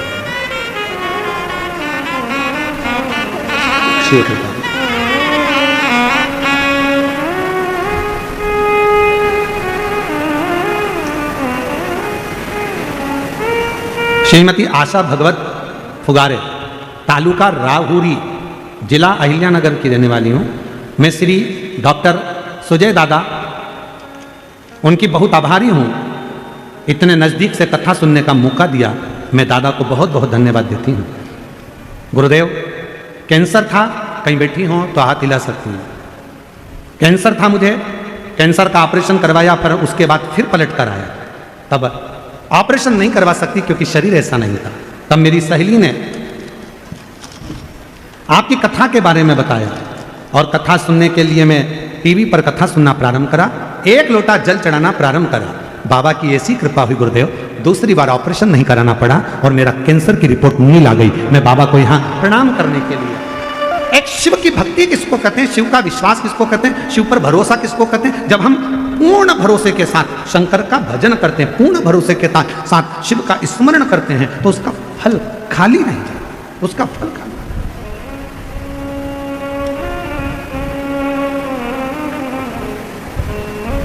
कोई सोचे मैं किस्मत वाला, मेरे पास इतना धन, मेरे पास ना ना, किस्मत किसको कहते हैं, किस्मत वाला किसको कहते हैं, जिसके एक भी दवाई की जरूरत ना पड़े, एकदम स्वस्थ मस्त और दोनों हाथ आनंद के साथ हर हर महादेव। कोई चीज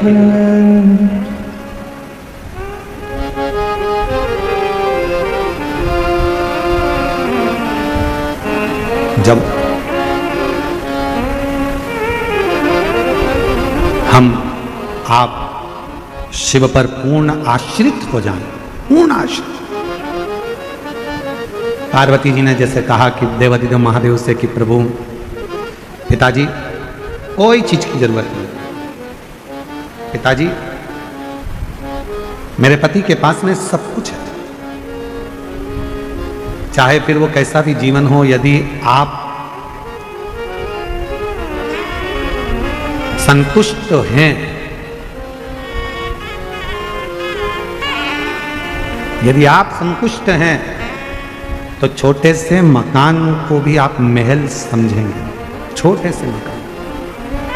और यदि संतुष्ट नहीं है तो दुनिया की सारी खुशियां यदि आपको मिल जाए, सारा वैभव आपको मिल जाए, तो भी वो कम ही पड़े, तो भी। मेरे देवाधिदेव महादेव को देखिए, भगवान विष्णु वैकुंठ में रहते हैं,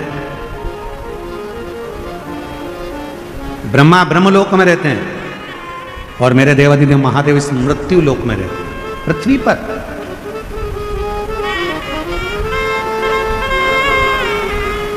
और उसके बाद भी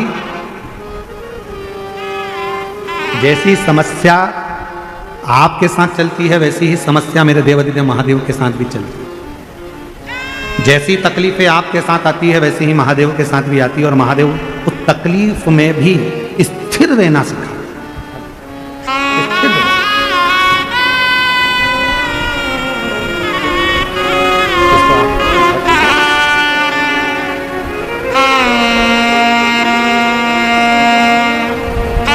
कैंसर हो गया था, डॉक्टर ने चांस बहुत कम दिया था, पर शिव की कृपा से मंदिर में झाड़ू लगा, पोछा लगा, एक लोटा जल चढ़ाकर आज बाबा की कृपा से, शिव की कृपा से पूर्ण तरह से स्वस्थ होकर आई हैं। एक बार जोरदार ताली बजाकर साधुवाद। शिव कृपा है।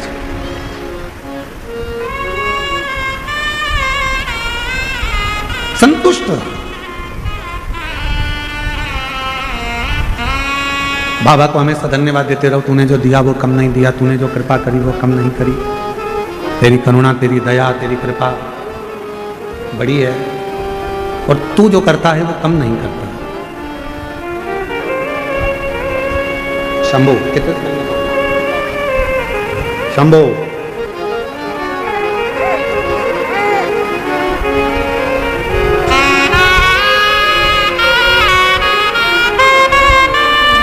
शंभो 12 साल के बाद हुआ है। एक बार जोरदार ताली बजाकर स्वागत करिए।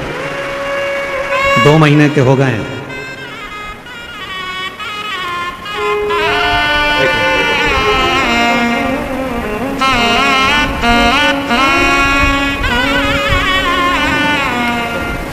और शंभु शरणे पड़ी मांगू घड़ी रे घड़ी, दुख काटो दया करी ने दर्शन आपो। शंभु शरणे पड़ी मांगू घड़ी रे घड़ी, दुख काटो दया करी दर्शन आपो। स्वयं भगवान शंकर के लिए कह रही हैं कि मुझे कोई चीज की जरूरत नहीं, मेरे पति के यहाँ सब कुछ है। मेरे पति के यहाँ वैभव भी है, धन भी है, संपदा भी है, दौलत भी है, सारा वैभव भरा पड़ा हुआ है, कोई चीज की कमी नहीं, कोई चीज की कमी नहीं। प्रेशर बढ़ाओ, प्रेशर, कोई चीज की कमी नहीं।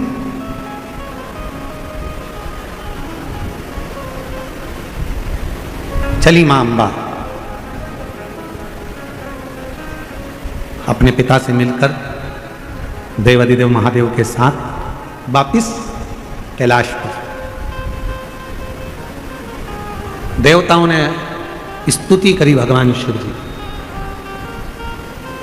आपका विवाह कराने का एक कारण था कि आपके द्वारा एक बच्चे का जन्म।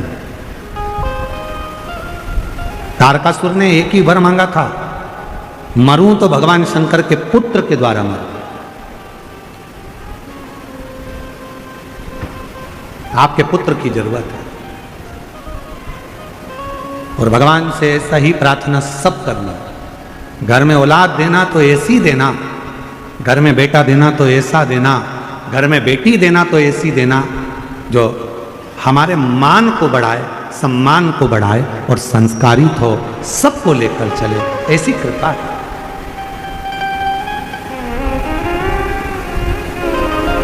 देवादिदेव महादेव, एक बेटे की जरूरत है क्योंकि वही तारकासुर को मारेगा।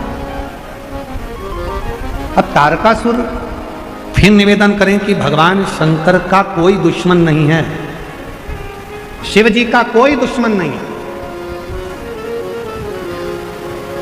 असुर भी हैं तो भगवान शंकर का गुणगान करते हैं, देवता हैं तो वो भी शिव जी का गुणगान करते हैं, गंधर्व अप्सरा किन्नर नाग पशु पक्षी जो हैं सब शिव का गुणगान करते हैं। शिव के गुणगान के बिना ये रहते नहीं, सब शंकर का गुणगान करते हैं।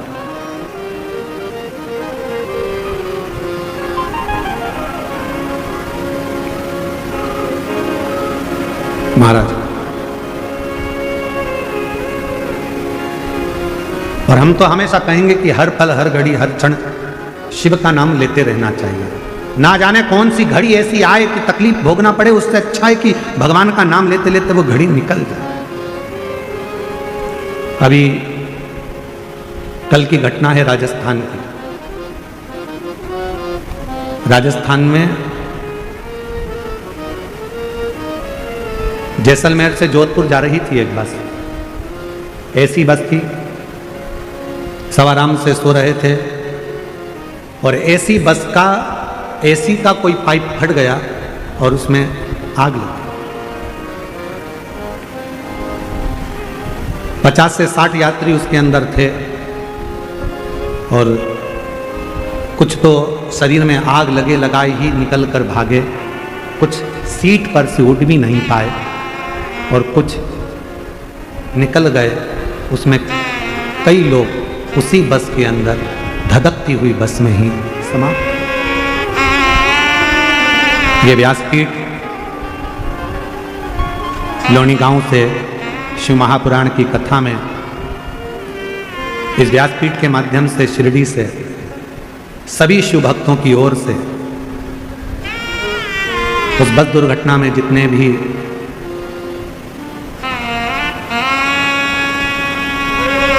जीवों के प्राण गए हैं उनको श्रद्धांजलि अर्पित करते हैं।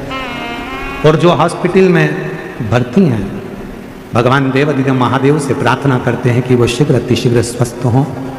उनके परिवार जो बहुत दुखी हैं उनको बल प्रदान करें। 5 बार उन सभी जीवों के लिए आप और हम श्री शिवाय नमस्तुभ्यं।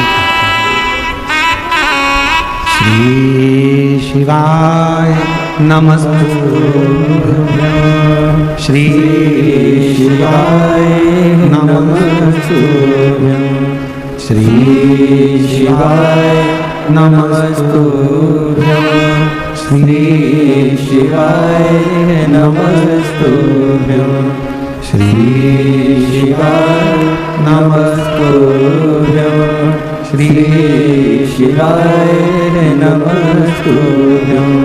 जीवन का कोई भरोसा नहीं, खुश होकर जियो। जो समय परमात्मा ने दिया है उसको आनंद के साथ जियो। तारकासुर का संहार करना है। एक बेटे का जन्म होना चाहिए। शिव जी के तेज पुंज को गंगा जी को दिया गया और गंगा जी की 6 धार से एक बेटे ने 6 पुत्रों ने जन्म लिया, जिनको कृतिकाओं ने एक जगह पर इकट्ठा कर गंगा का जल छोड़कर एक कर दिया। उन्हीं का नाम षडानंद कार्तिकेय, उन्हीं का नाम षडानंद कार्तिकेय। षडानंद कार्तिकेय जी, ये कार्तिक महीने में जो आप कथा सुन रहे हो ये शिव जी के पुत्र के नाम से ही है। भगवान देवादिदेव महादेव ने सूचना करी, देवताओं से कहा तुम घबराओ मती, मेरे पुत्र कार्तिकेय तारकासुर का संहार करेगा।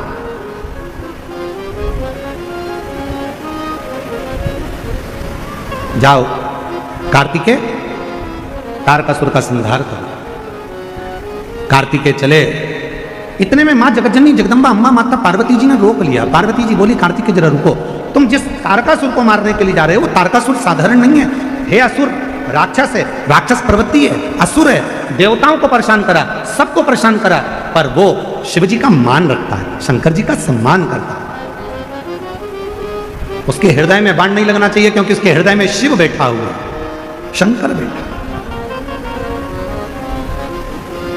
शरणानंद कार्तिकेय जी ने कहा मां आप चिंता ना करिए, बाण तो छोड़ूंगा पर वो तारकासुर के हृदय में नहीं लगेगा। युद्ध प्रारंभ हुआ। तारकासुर ने जो शरणानंद कार्तिकेय जी को देखा तो कार्तिकेय जी को देखकर तारकासुर ने हाथ जोड़ लिया, प्रणाम कर दिया, नमन किया। कार्तिकेय जी मुस्कुराने लगे। तारकासुर ने जैसे ही नमन करा वैसे ही मुस्कुराया। तारकासुर शिव जी की, भगवान शंकर के पुत्र श्री कार्तिकेय जी की मुस्कुराहट को देखकर अब तारकासुर ने विचार कर कर कह दिया देवादिदेव महादेव से अब मेरे प्राण छूट जाए तो मुझे गम नहीं, क्योंकि मैंने आपके पुत्र के चेहरे की मुस्कुराहट देखी। दुनिया की सबसे बड़ी औषधि है आपके चेहरे की स्माइल, प्रसन्नता। हम तो कई लोग कथा में आते हैं और एकदम ऐसे सिर पे पल्लू वल्लू डाल के एकदम ऐसे बैठे रहते हैं ना। हम तो उनसे कहते हैं तुम्हारे घर में जाकर रह लो, ऐसे कथा में मत आओ, ऐसे बैठने से कौन सा फायदा। कथा में आयो, थोड़ा मुस्कुरा लो, थोड़ा प्रसन्न हो लो, तुम्हारे चेहरे की स्माइल तुम्हारी दुनिया की सारी औषधि है, सारी औषधि।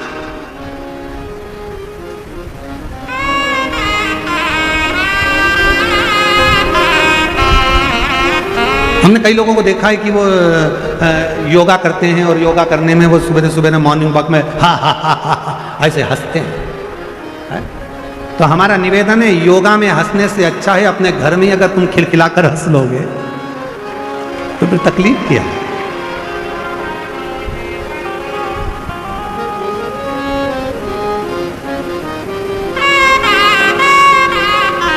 अभी हमने जलगांव में कहा था इन दांतों के लिए, क्या बोला था, इन दांतों से हंस लीजिए खिलखिला के। अभी जलगांव में कहा था इन दांतों से हंस लीजिए खिलखिला के, वरना बुढ़ापे में गिरेंगे हिल हिला के। तो क्या मतलब का खिलखिला, इसलिए इन दांतों का सदुपयोग करो। अरे फोटो खींचते ना तो फोटो वाला भी कहता है तुम कितना भी सज धज के चले जाओ तो फोटो वाले के सामने जाकर बैठोगी ना तो वो भी कह देगा आई तुम चाहे स्माइल प्लीज।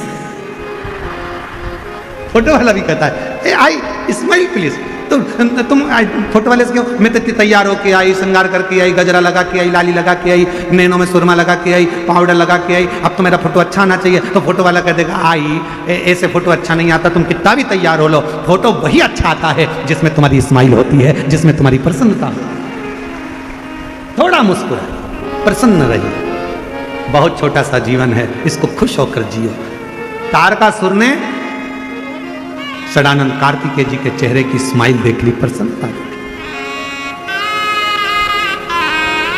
और चेहरे की प्रसन्नता जो देखी, देखते से ही तारकासुर ने विचार कर लिया कि अब प्राण जाए तो भले चले जाए, भले जाए।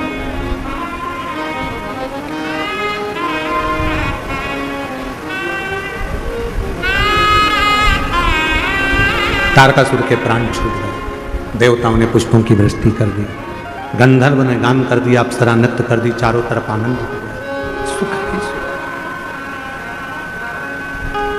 आनंद ही आनंद हो गया। समय आया, जैसे ही कार्तिकेय महाराज ने तारकासुर का संहार करा, सारे देवता तारकासुर के प्राण छूटने के बाद सदानंद कार्तिकेय जी महाराज के पास में आ गए। सबने स्तुतियां गाना प्रारंभ करा, सबने वर दिया, सबने। तब स्वयं भगवान विष्णु ने ब्रह्मा जी को भेजा और ब्रह्मदेव ने भगवान सदानंद कार्तिकेय जी को देखा तो कह दिया हे कार्तिकेय, मृत्यु लोक में जन्म लेने वाला मनुष्य आपके नाम के अंकित माह में कार्तिक महीने में यदि भूलवश भी एक आकाशीय दीप का दान कर देगा तो वो शिव धाम में जाने का अधिकारी बन जाएगा। ये ब्रह्मा जी का। इसलिए निवेदन है, महालक्ष्मी पूजन करने वालों, लक्ष्मी जी की पूजन करने वालों, माता लक्ष्मी का स्मरण करने वालों, थोड़ा सावधानी से स्मरण करिएगा।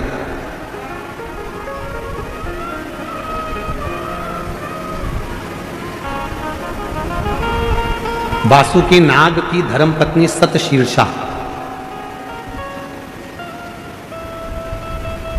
कौन की पत्नी है? सतशीर्षा वासुकी नाग की पत्नी सतशीर्षा। शिव जी के गले में जो नाग पड़ा रहता है, शंकर जी के गले में जो सर्प होता है, उसकी पत्नी का नाम है सतशीर्षा।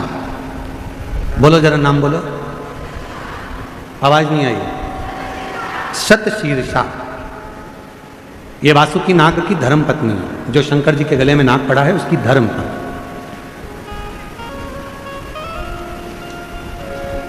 कहते हैं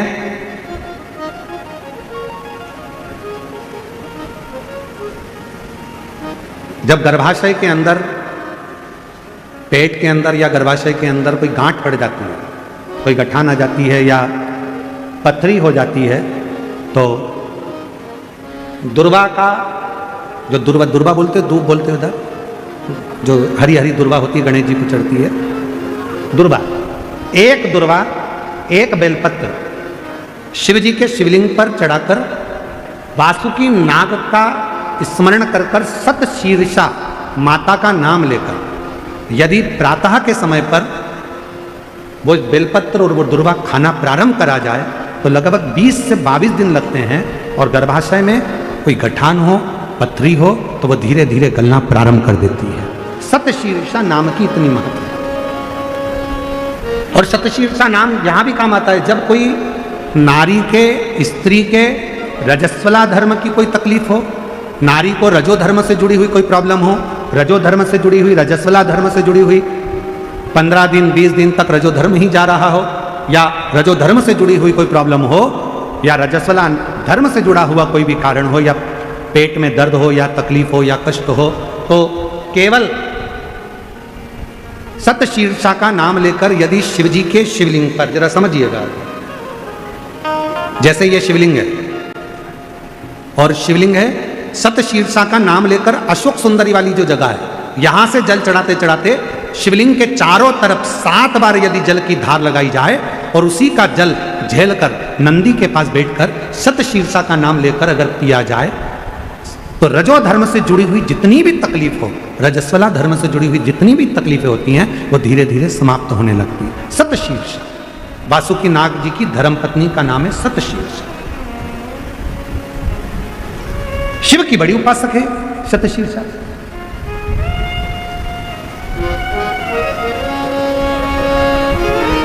कहते हैं जब समुद्र का मंथन हुआ, देवता और राक्षसों ने मिलकर मंथन करा और वासुकी नाग की नेति बनाकर, सुमेरु पर्वत की रई बनाकर जब मंथन करना प्रारंभ करा कच्छप भगवान की पीठ पर, और मंथन करते करते जब सब लक्ष्मी, माणिक, मोती, ऐरावत, अप्सरा, गंधर्व सब आनंदित, विष, अमृत सब निकल गया, तब आखिरी में जो नेति थी वासुकी नाग थे, उनको ले जाकर एक कोने में डाल दिया। घिसते घिसते वासुकी नाग का पूरा शरीर बेकार हो चुका था, पूरा शरीर बेकार हो गया। तब शिव महापुराण की कथा कहती है, सतशीर्षा ने अपने पति वासुकी से कहा कि तुम चिंता मत करो, तुम्हारे शरीर में बहुत कष्ट हो रहा है, मैं जानती हूं, मैं ये जानती हूं कि तुम्हारे शरीर में कष्ट हो रहा है, तुम चिंता मत करो। सतशीर्षा ने अपने पति के पास में बैठकर शिव के नाम का उच्चारण करना प्रारंभ करा। तब देवाधिदेव महादेव जिस जगह पर वासुकी नाग पड़े हुए थे, गिरे हुए थे, रखे हुए थे, क्योंकि शरीर की हड्डियां टूट चुकी थी, पूरा शरीर कंकाल हो चुका था, मंथन करता, सतशीर्षा ने उनके पास में बैठकर शिव जी के नाम का उच्चारण करा और भगवान के नाम का जो उच्चारण किया, तब देवाधिदेव महादेव प्रकट हुए और भगवान वासुकी को शिव जी ने कहा कि तूने इतना कष्ट झेला है देवताओं के लिए, इसलिए मैं तुझे अपने गले में धारण करूंगा। वासुकी को शतशीर्षा के कहने पर वासुकी नाग को शंकर भगवान ने अपने गले में धारण कर दिया। शतशीर्षा वासुकी नाग देवता की धर्म पत्नी, एक ऐसी धर्म पत्नी जो भगवान शंकर की आराधना में, साधना में, भजन में, कीर्तन में, स्मरण में डूबी रहे, वो और शतशीर्षा का ही क्रम करता है, शतशीर्षा की ही कथा करती है, शतशीर्षा की ही कथा वर्णन करती है, शतशीर्षा का ही चरित्र कहता है। कार्तिकेय बाबा से वर मांगा था शतशीर्षा कि कार्तिक महीने में यदि कोई शिव मंदिर में जाकर यदि कोई दीप दान करे, शंकर के मंदिर में यदि कोई दीप दान करे, शिव के मंदिर में यदि कोई दीप दान करे, तो हे प्रभु कार्तिकेय जी, कार्तिक महीने में यदि कोई शंकर के मंदिर में दीप दान करे तो ऐसी कृपा करना इस संसार सागर में वो बार बार जन्म ना लेकर शिव के धाम में ही स्थान ग्रहण करे, ऐसी कृपा कर। ये शतशीर्षा है।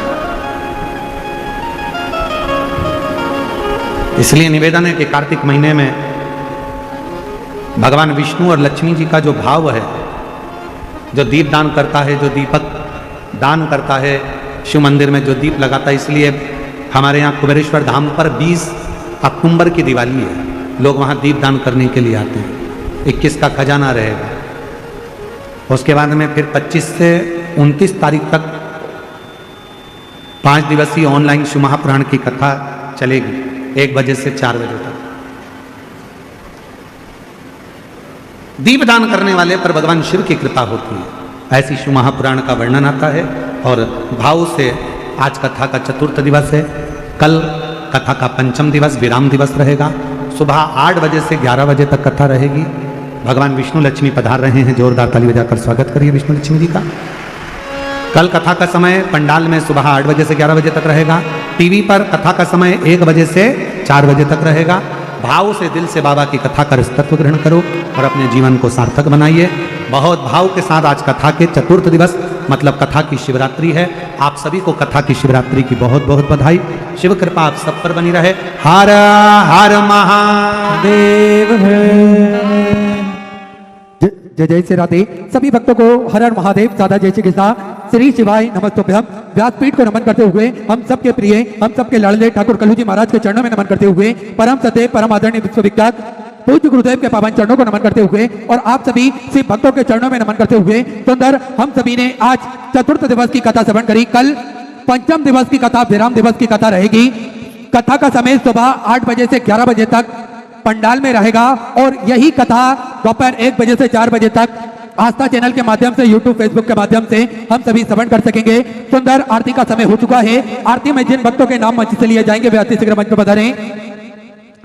माननीय श्री नामदार राधा कृष्ण भी के पाटिल जी बड़े ही आदर और सम्मान से मंच पर पधारे। श्रीमती शालिनी ताई भी के पाटिल बड़े ही आदर और सम्मान से मंच पर पधारे। एक बार सभी के लिए जोरदार ताली बजाकर स्वागत करें। और चतुर्थ दिवस की कथा हम सभी श्रवण कर अपने जीवन को कृतार्थ करेंगे, आनंद में करेंगे। उससे पहले आप सभी को ज्ञात है कि श्री विठल सेवा समिति द्वारा निरंतर सेवा का कार्य कुबेर भंडारी की पावन धरा पर सुचारू रूप से चलता है। भोजन भंडारा जो कि नियमित रूप से चलता है, जिसमें प्रतिदिन लाखों सैकड़ों हजारों भक्त भोजन भंडारे का आनंद लेकर अपने जीवन को कृतार्थ करते हैं, आनंद में करते हैं। आप भी इस भव्य भोजनशाला की सदस्यता ग्रहण कर सकते हैं। मात्र 21,000 रुपए की स्वीकृति देकर जीवन पर्यंत तक इसके सदस्य बन सकते हैं। होता यह है कि साल में एक दिन, 365 दिन में से एक दिन आपके नाम से भी भोजन भंडारा कराया जाएगा और यही क्रम बदल बदल के सुचारू रूप से चलता है, जिसपे सभी भक्त भोजन भंडारे का आनंद लेकर अपने जीवन को कृतार्थ करते हैं, आनंद में करते हैं। साथ में आप सभी को ज्ञात है स्वास्थ्य संबंधी सेवाओं में पूज्य गुरुदेव हमेशा बढ़ चढ़कर कार्य करते हैं।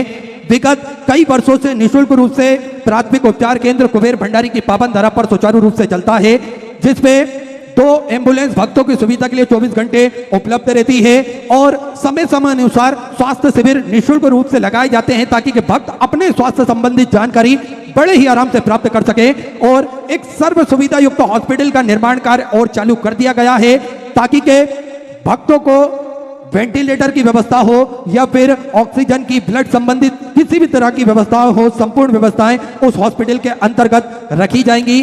साथ में आप सभी को ज्ञात है गौ माता की सेवा जो कि प्रतिदिन सुचारू रूप से चलती है, तो और भव्य गौशालाओं का निर्माण कार्य चल रहा है। आप सभी को ज्ञात है, देखिए हम सभी को सनातन धर्म के मानने वाले लोगों को गौ माता की सेवा करना चाहिए, क्योंकि ये हमारा धर्म भी बोलता है, ये हमारा कर्तव्य भी है और ये हमारा दायित्व भी है। हम सभी को प्रतिदिन गौ माता की सेवा करना चाहिए। अगर किसी कारण से हम गौ माता की सेवा नहीं कर पाते हैं तो यहाँ पर भी गौ माता की सेवा होती है, वहां अपना महत्वपूर्ण सहयोग अवश्य प्रदान करना चाहिए। तो गौ माता की सेवा भी प्रतिदिन सुचारू रूप से चलती है। साथ में जो 251 कमरों की भव्य विशाल धर्मशाला बनने जा रही है, जिसका निर्माण कार्य बढ़ाते हुए पूज्य गुरुदेव के आदेश अनुसार 100 कमरों का और इजाफा करते हुए 351 कमरों की यह भव्य विशाल धर्मशाला बनेगी, जिसके अंतर्गत लगभग 15 से 16 बड़े बड़े हॉल भी बनाए जाएंगे, ताकि के भक्त बड़े ही आराम से रुककर भगवान का भजन कीर्तन स्मरण कर कर अपने जीवन को कृतार्थ कर सके, आनंद में कर सके। साथ में आप सभी को ज्ञात है, इस धर्मशाला से जुड़ा हुआ एक उद्देश्य और है पूज्य गुरुदेव का, प्रतिदिन निःशुल्क रूप से कन्या विवाह करे जाएंगे, जिसमें वर पक्ष वालों को कन्या पक्ष वालों की रुकने की और भोजन की व्यवस्था वहां पर निःशुल्क रूप से करी जाएगी। उनके दहेज की और कन्यादान की व्यवस्था सब पूज्य गुरुदेव द्वारा वहां पर करी जाएगी, ताकि के निःशुल्क रूप से कन्या विवाह उस धरा पे किए जा सके। साथ में आप सभी को ज्ञात है, पूज्य गुरुदेव ने एक संकल्प लिया है कि सभी सनातन धर्म के मानने वाले लोगों के गले में रुद्राक्ष हो, सभी सनातन धर्म के मानने वाले लोगों के घर के मंदिर में रुद्राक्ष हो, और यह रुद्राक्ष का जल भोलेनाथ पर चढ़ाकर स्वतः ही हम रुद्राक्ष की महिमा को जान सके, स्वतः ही रुद्राक्ष के महत्व को हम समझ सके। देखिए गुरुदेव तो हम सभी को बताते हैं कि कथा के दौरान की रुद्राक्ष की महिमा कितनी ज्यादा है सनातन धर्म में, पर हम स्वतः भी अनुभव कर सकते हैं, स्वतः भी प्रैक्टिकल कर सकते हैं और स्वतः भी इसका अनुभव अपने जीवन में हम धारण कर सकते हैं। तो प्रतिदिन सुबह 10 बजे से शाम को 5 बजे तक रुद्राक्ष वितरण किए जाते हैं, जिसका किसी भी प्रकार का कोई शुल्क नहीं लिया जाता है। रुद्राक्ष ना ही कोरियर किए जाते हैं और ना ही किसी के द्वारा भेजे जाते हैं। रुद्राक्ष के लिए आपको कुबेर भंडारी की पावन धरा पर ही पहुंचना पड़ेगा, वहीं पर लाइन में लगकर बड़े ही आराम से आप रुद्राक्ष प्राप्त कर सकते हैं। तो ऐसे सुंदर सेवा के प्रकल्प चलते हैं, आप भी इन प्रकल्पों से जुड़ सकते हैं, कंधे से कंधा मिलाकर चल सकते हैं, कदम से कदम मिलाकर चल सकते हैं। और जो भी सहयोग राशि आपको घर बैठे समर्पित करना है, वे टीवी स्क्रीन पर जो 2 अकाउंट नंबर चल रहे हैं, एक्सिस बैंक का और सेंट्रल बैंक ऑफ इंडिया का, दोनों में से किसी भी अकाउंट में अपनी सहयोग राशि जमा कर कर अपना नाम व्हाट्सएप पर भेज सकते हैं। आइए जिन दानदाताओं ने, जिन भामाशाहों ने मंदिर, गौशाला, वृद्धाश्रम, अन्य क्षेत्र में अपनी सहयोग राशि प्रदान करी, उन सभी पवनधारी पन्नेसारी दानदाताओं के नाम श्री गोपाल कृष्ण जी, चंडीगढ़ पंजाब से सुंदर 2101 रुपए की सहयोग राशि आपने समर्पित की। ममता रमेश जी चौधरी, सुजावलपुर से सुधा 500 रुपए की सहयोग से समर्पित की। ऋषि जी दीवान की तरफ से इटारसी मध्य प्रदेश से 1001 रुपए, बंसीलाल जी कामनी भाई जी की तरफ से दुर्ग छत्तीसगढ़ से सुंदर 1001 रुपए, शिव कुमार जी नामदेव की तरफ से परतवाड़ा महाराष्ट्र से सुंदर आपने 21,000 रुपए की सहयोग राशि देकर आजीवन भोजन भंडार एक संस्था ग्रहण करी। सुनील अक्षरों में अपने नामांकित कराया, बहुत बहुत बधाई। सदा विचार आपके सदस्यों राशि आपने समर्पित की। सावित्री जी झा दिल्ली से सुधा 1100 रुपए, शशि भूषण जी चौरसी की तरफ से दरभंगा बिहार से सुधा 505 रुपए की सहयोग राशि आपने समर्पित की। स्वर्गीय नरेंद्र सिंह जी राठी की स्मृति में मोदी नगर से सुधा 500 रुपए, अक्षय कुमार जी गुप्ता की तरफ से बेंगलोर से सुधा 3151 रुपए की सहयोग राशि आपने समर्पित की। कैलाश सिंह जी की तरफ से भिलाई छत्तीसगढ़ से सुधा 500 रुपए, राजेश्वर जी पांडे की तरफ से छत्तीसगढ़ से सुधा 1000 रुपए, देवनाथ जी पांडे की तरफ से कोलकाता वेस्ट बंगाल से सुधा 1000 रुपए, नीता देवी जी की तरफ से बिहारगंज से सुधा 500 रुपए, अमित रंजनी जी बड़गावे की तरफ से झारखंड से सुधा 1011 रुपए की सहयोग राशि आपने समर्पित की। रीना दास जी की तरफ से सोपालो बिहार से सुधा 1100 रुपए, सुनीता देवी जी की तरफ से झारखंड से सुधा 1100 रुपए की सहयोग राशि आपने समर्पित की। प्रणीता मोहनलाल जी पालीवाल पुणे महाराष्ट्र से 500 रुपए की सहयोग राशि आपने समर्पित की। सभी दानदाताओं को मैं हृदय की आनंद गहराई से नमन करता हूं, दंडवत करता हूं, प्रणाम करता हूं। सुंदर सहयोग राशि आपने समर्पित की। जो भक्त अपनी सहयोग राशि मंदिर, गौशाला, वृद्धाश्रम, अन्य क्षेत्र बाबा कुबेरेश्वर धाम में तो समर्पित करना चाहते हैं, वे टीवी स्क्रीन पर श्री विठले सेवा समिति के 2 अकाउंट नंबर एक्सिस बैंक का और सेंट्रल बैंक ऑफ इंडिया का चल रहा है, दोनों में से किसी भी अकाउंट में अपनी सहयोग राशि जमा कर अपना नाम व्हाट्सएप पर भेज सकते हैं। आइए सीधे व्यासपीठ की शरण में चलते हैं। पूज्य गुरुदेव के सानिध्य में हम सभी आज चतुर्थ दिवस की कथा श्रवण करेंगे। जय जय श्री राधे, हर हर महादेव, श्री शिवाय नमस्तुभ्यं।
नमामि हृदय श्री सूर्याचक्रधीशं लक्ष्मी चतुर्भीष्व चतुर्भीष्व चतुर्भीष्व क्रस्तवास्मजाये तेषु बोले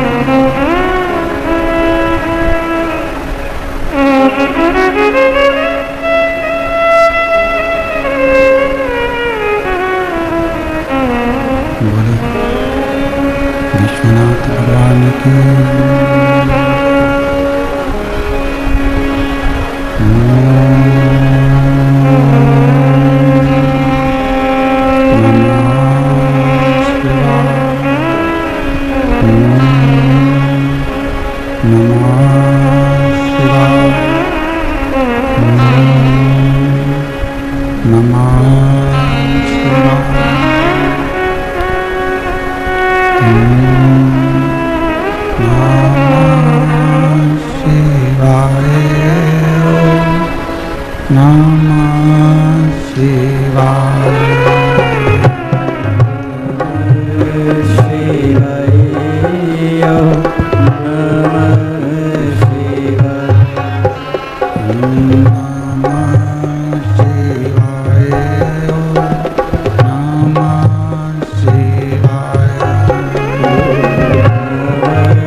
विश्वनाथ भगवान की, महाकालेश्वर भगवान की, ओंकारेश्वर भगवान की, सतगुरुदेव साईनाथ भगवान की।